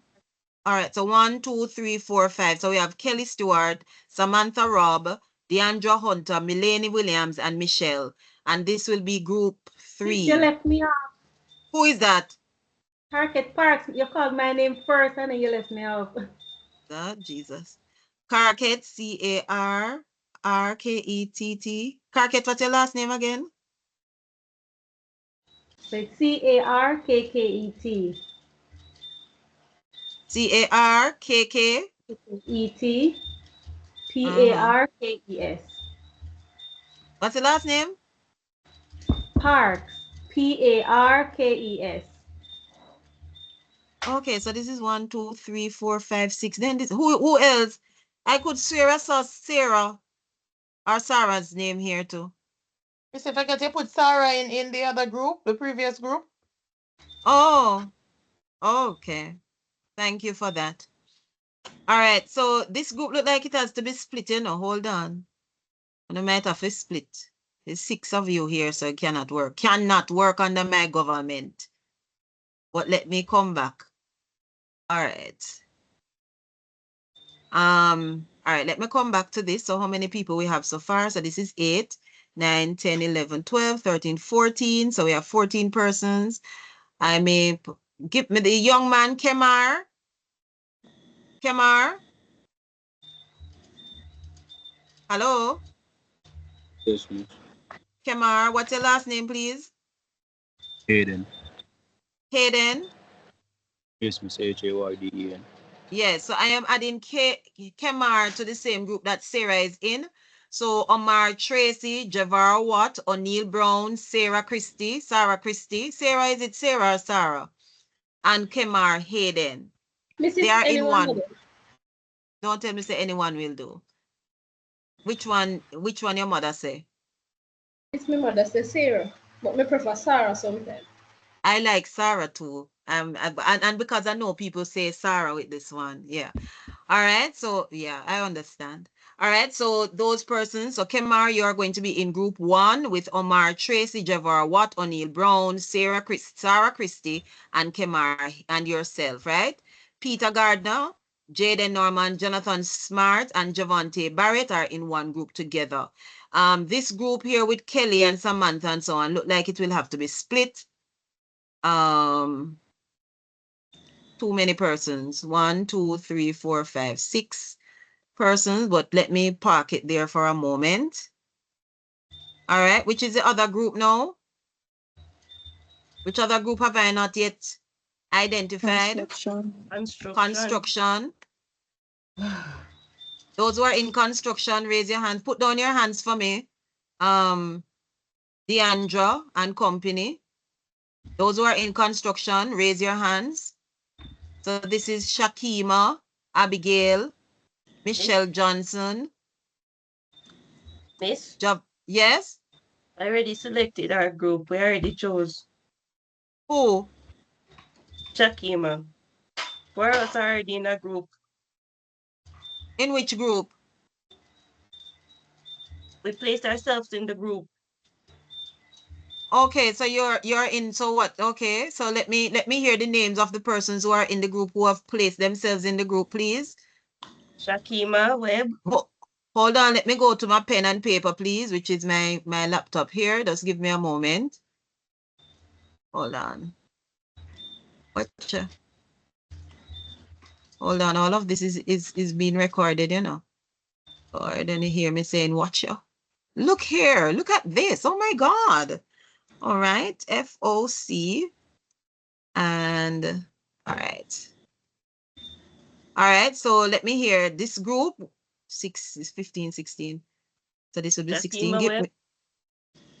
So Shakima Webb. Who is next? Wayne Bruce. Wayne Bruce. B-R-U-C-E. Next. Talte Brown. T-Y-L-T-A-E-B-R-O-W-N. Yes. And Neville Richardson. Neville-Richardson. Anybody else? That's it, Mister. So Shakima, what group, what would you say, what would I title this group? What you are what? Construction? Construction. Okay, so let me put construction here. All right, is there anybody who is left off? I'm not in a group, miss. Who is not in a group? Abigail. Abigail, what area are you in? Construction. Abigail, what's your last name? Hamilton. Abigail Hamilton. So I'm going to add you to the construction group. So it's Abigail.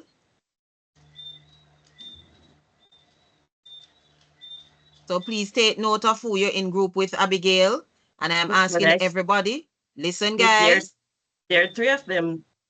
Javon, there's three of them that are not in a group from construction. Javon, Abigail, and Michelle. So hold on. So all right, let me hear. All right. So maybe I could put those persons in a group by them group together. So hold on. So I have 1, 2, 3, 4. All right, Abigail, let me hear. Who are the other persons with Abigail? Come on, guys, work with me. Miss Javon Peter. Javon, J-A-U. Also? J-A-V-A-U-G-H-N. G-A-U-G-H-N. Javon, what's your last name? Peter. What? P-I-T-T-E-R. Peter. P-I-T-T-E-R. Peter. Yes, miss. Okay, look here, young man. Look here. Your name is Peter. Peter. Say Peter, sir. Peter. Yes, sir. What couldn't? All right, let me hear.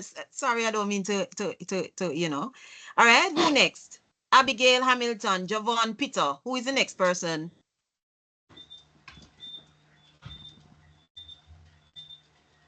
Who is the next person?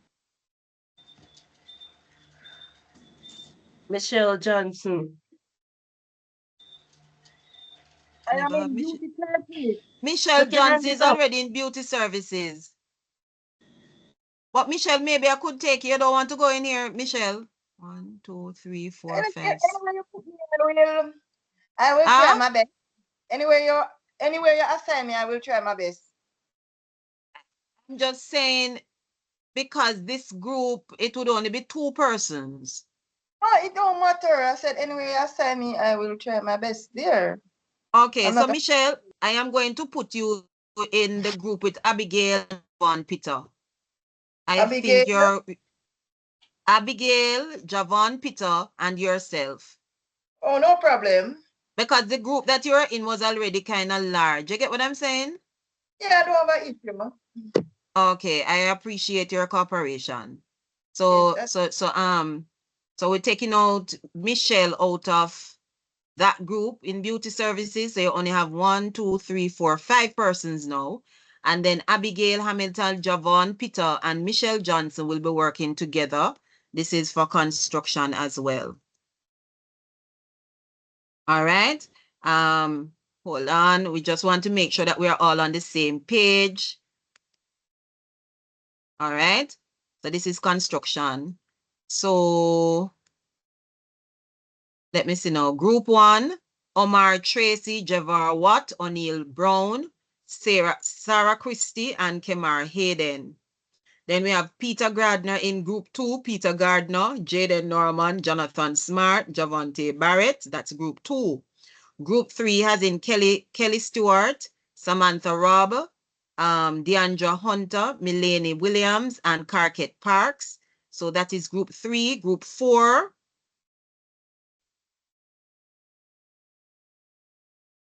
Group 4, the persons are Shakima Webb, Wayne Bruce, Tilte Brown, and Never Richardson. So that is group 4.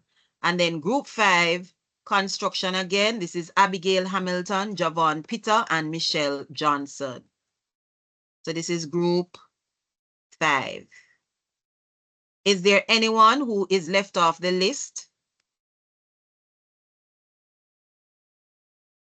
Have I included everyone? Is there somebody whose name has not been called? You have not been placed in a group. Please speak now or forever hold your peace. Have we all been accounted for? All right. I am just going to say this, ladies and gentlemen, please be accommodating to those students. The ones that are full, I will not put anybody there. But for those who have 3 and 4 persons, please be accommodating and be receptive and helpful and cooperative. For those persons who may reach out to me and say they are not in a group, and I may suggest to them to join one of these groups, please, I will let you know. Please be cooperative and helpful. I know what it is like when you are left out of a group and you want to go into a group.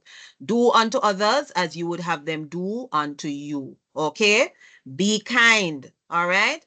Everybody, please pull your weight. Yes, Peter. Yes, Miss, I was just reminding you about the feedback for the assignment from last. I said it at the beginning of the class that during the course of the week you will get feedback. Okay, Miss. Yeah, I did say that at somewhere in the beginning of the class. Yes, Mish? Yes, Mrs. Murray, can my group member send their number to me? If what? Their number. Can they place their number in the chat? Okay, Abigail, so and Javon. Abigail, the persons who are in the group with Michelle, please put your numbers in the chat so that Michelle can get your number and reach out to you, please. And those persons, do what you need to do in order to communicate with each other. So Abigail and the other person, who is the other person in your group? Peter. And Peter, Javon Peter, please put your number in the chat so that put your number in the chat so that Michelle can reach out to you.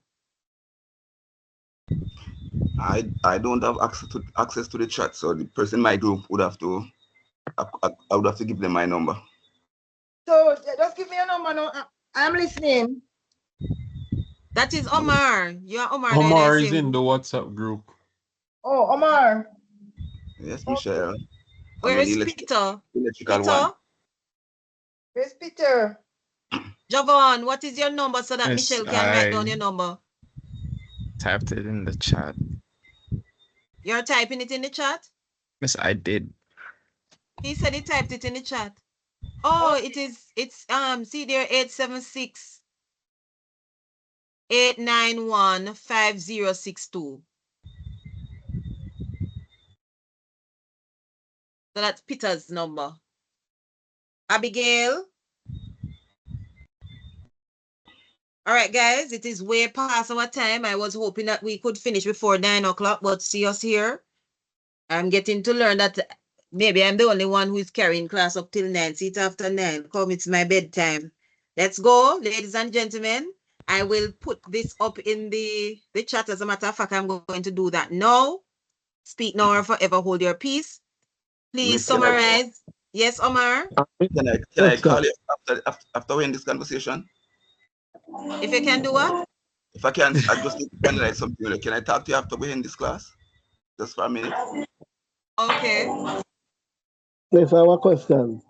Yes. You said we should choose the topic that we want to do and let you know by tomorrow. Yes. Yes. So let us say you're doing construction and I'm giving an example. You can come up with a little subtopic under construction where you can identify the problem. So you could look at, let us say under construction, you could look at Solid person.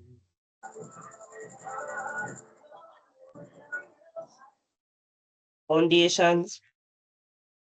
No, there is a problem with there is a serious issue. Let me see how would I structure that. There is an issue with construction workers in Jamaica, you know. You know, so you have a lot of persons who claim that they're how the issue of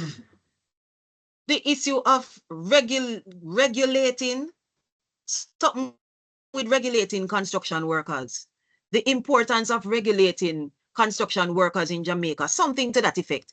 Because you know that you have whole heap of people walking around saying they're construction workers and they didn't go to once. I'm not saying that you have to go to school to build a thing, right? But a lot of them are doing poor, shabby work. They don't know what they are doing. Did you know that? Did you know that, guys? Oh, no, not Yes, answering. yes.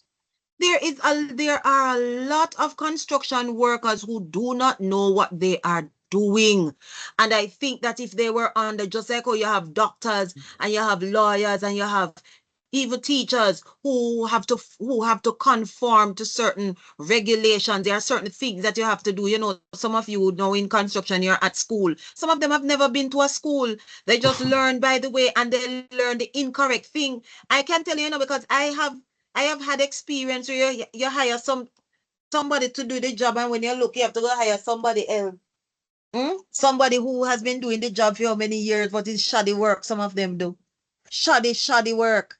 You understand? So, you know, I could look at the effects of non-regulation of construction workers. So that is a topic under construction. And then I could identify what the problem is where that is concerned. I'm just saying. You understand me? So even though you have the topic construction, you would come up with a subtopic that falls under the general heading of construction. You understand? You understand, everybody? Yes, miss. Right? So Yes, you can reach out to me and share what your topics are. You can even brainstorm several subtopics and I can help you to choose one. All Miss, right? Yes, Miss, yeah, Jaden. I think you forgot to told us. You forgot to tell us which time period we can call you or text you in for like feedback. You said you'd tell us in the first class. Just WhatsApp me, guys. I prefer you WhatsApp me than call. So Okay. WhatsApp me. You can WhatsApp me in the same FOC group that we have. You can lay your topics there, and I will at a convenient time just respond to you all at once. Okay? Most likely I'll respond to you. Most likely I will respond to you sometime after 12 or 2 o'clock tomorrow. Because once I go to work, it's hard to focus on my phone. So like when I get home, tomorrow is a full day. So I'll respond to you in the afternoon tomorrow. So if you get it out from in the morning, then I can respond to you like in the afternoon hours. Understood? Okay, miss. Right, so you can brainstorm. Any other question? Mm. All right, guys. Yes, Jaden? Listen, is Javante here so I can get his number? Javante? I'm in the WhatsApp group. I can message her. Okay. Yeah. Okay. All right, guys. Enjoy the rest of your evening. I look forward to your presentation. By the way, your camera must be on next week. So I'll meet you guys. Please come formally dressed.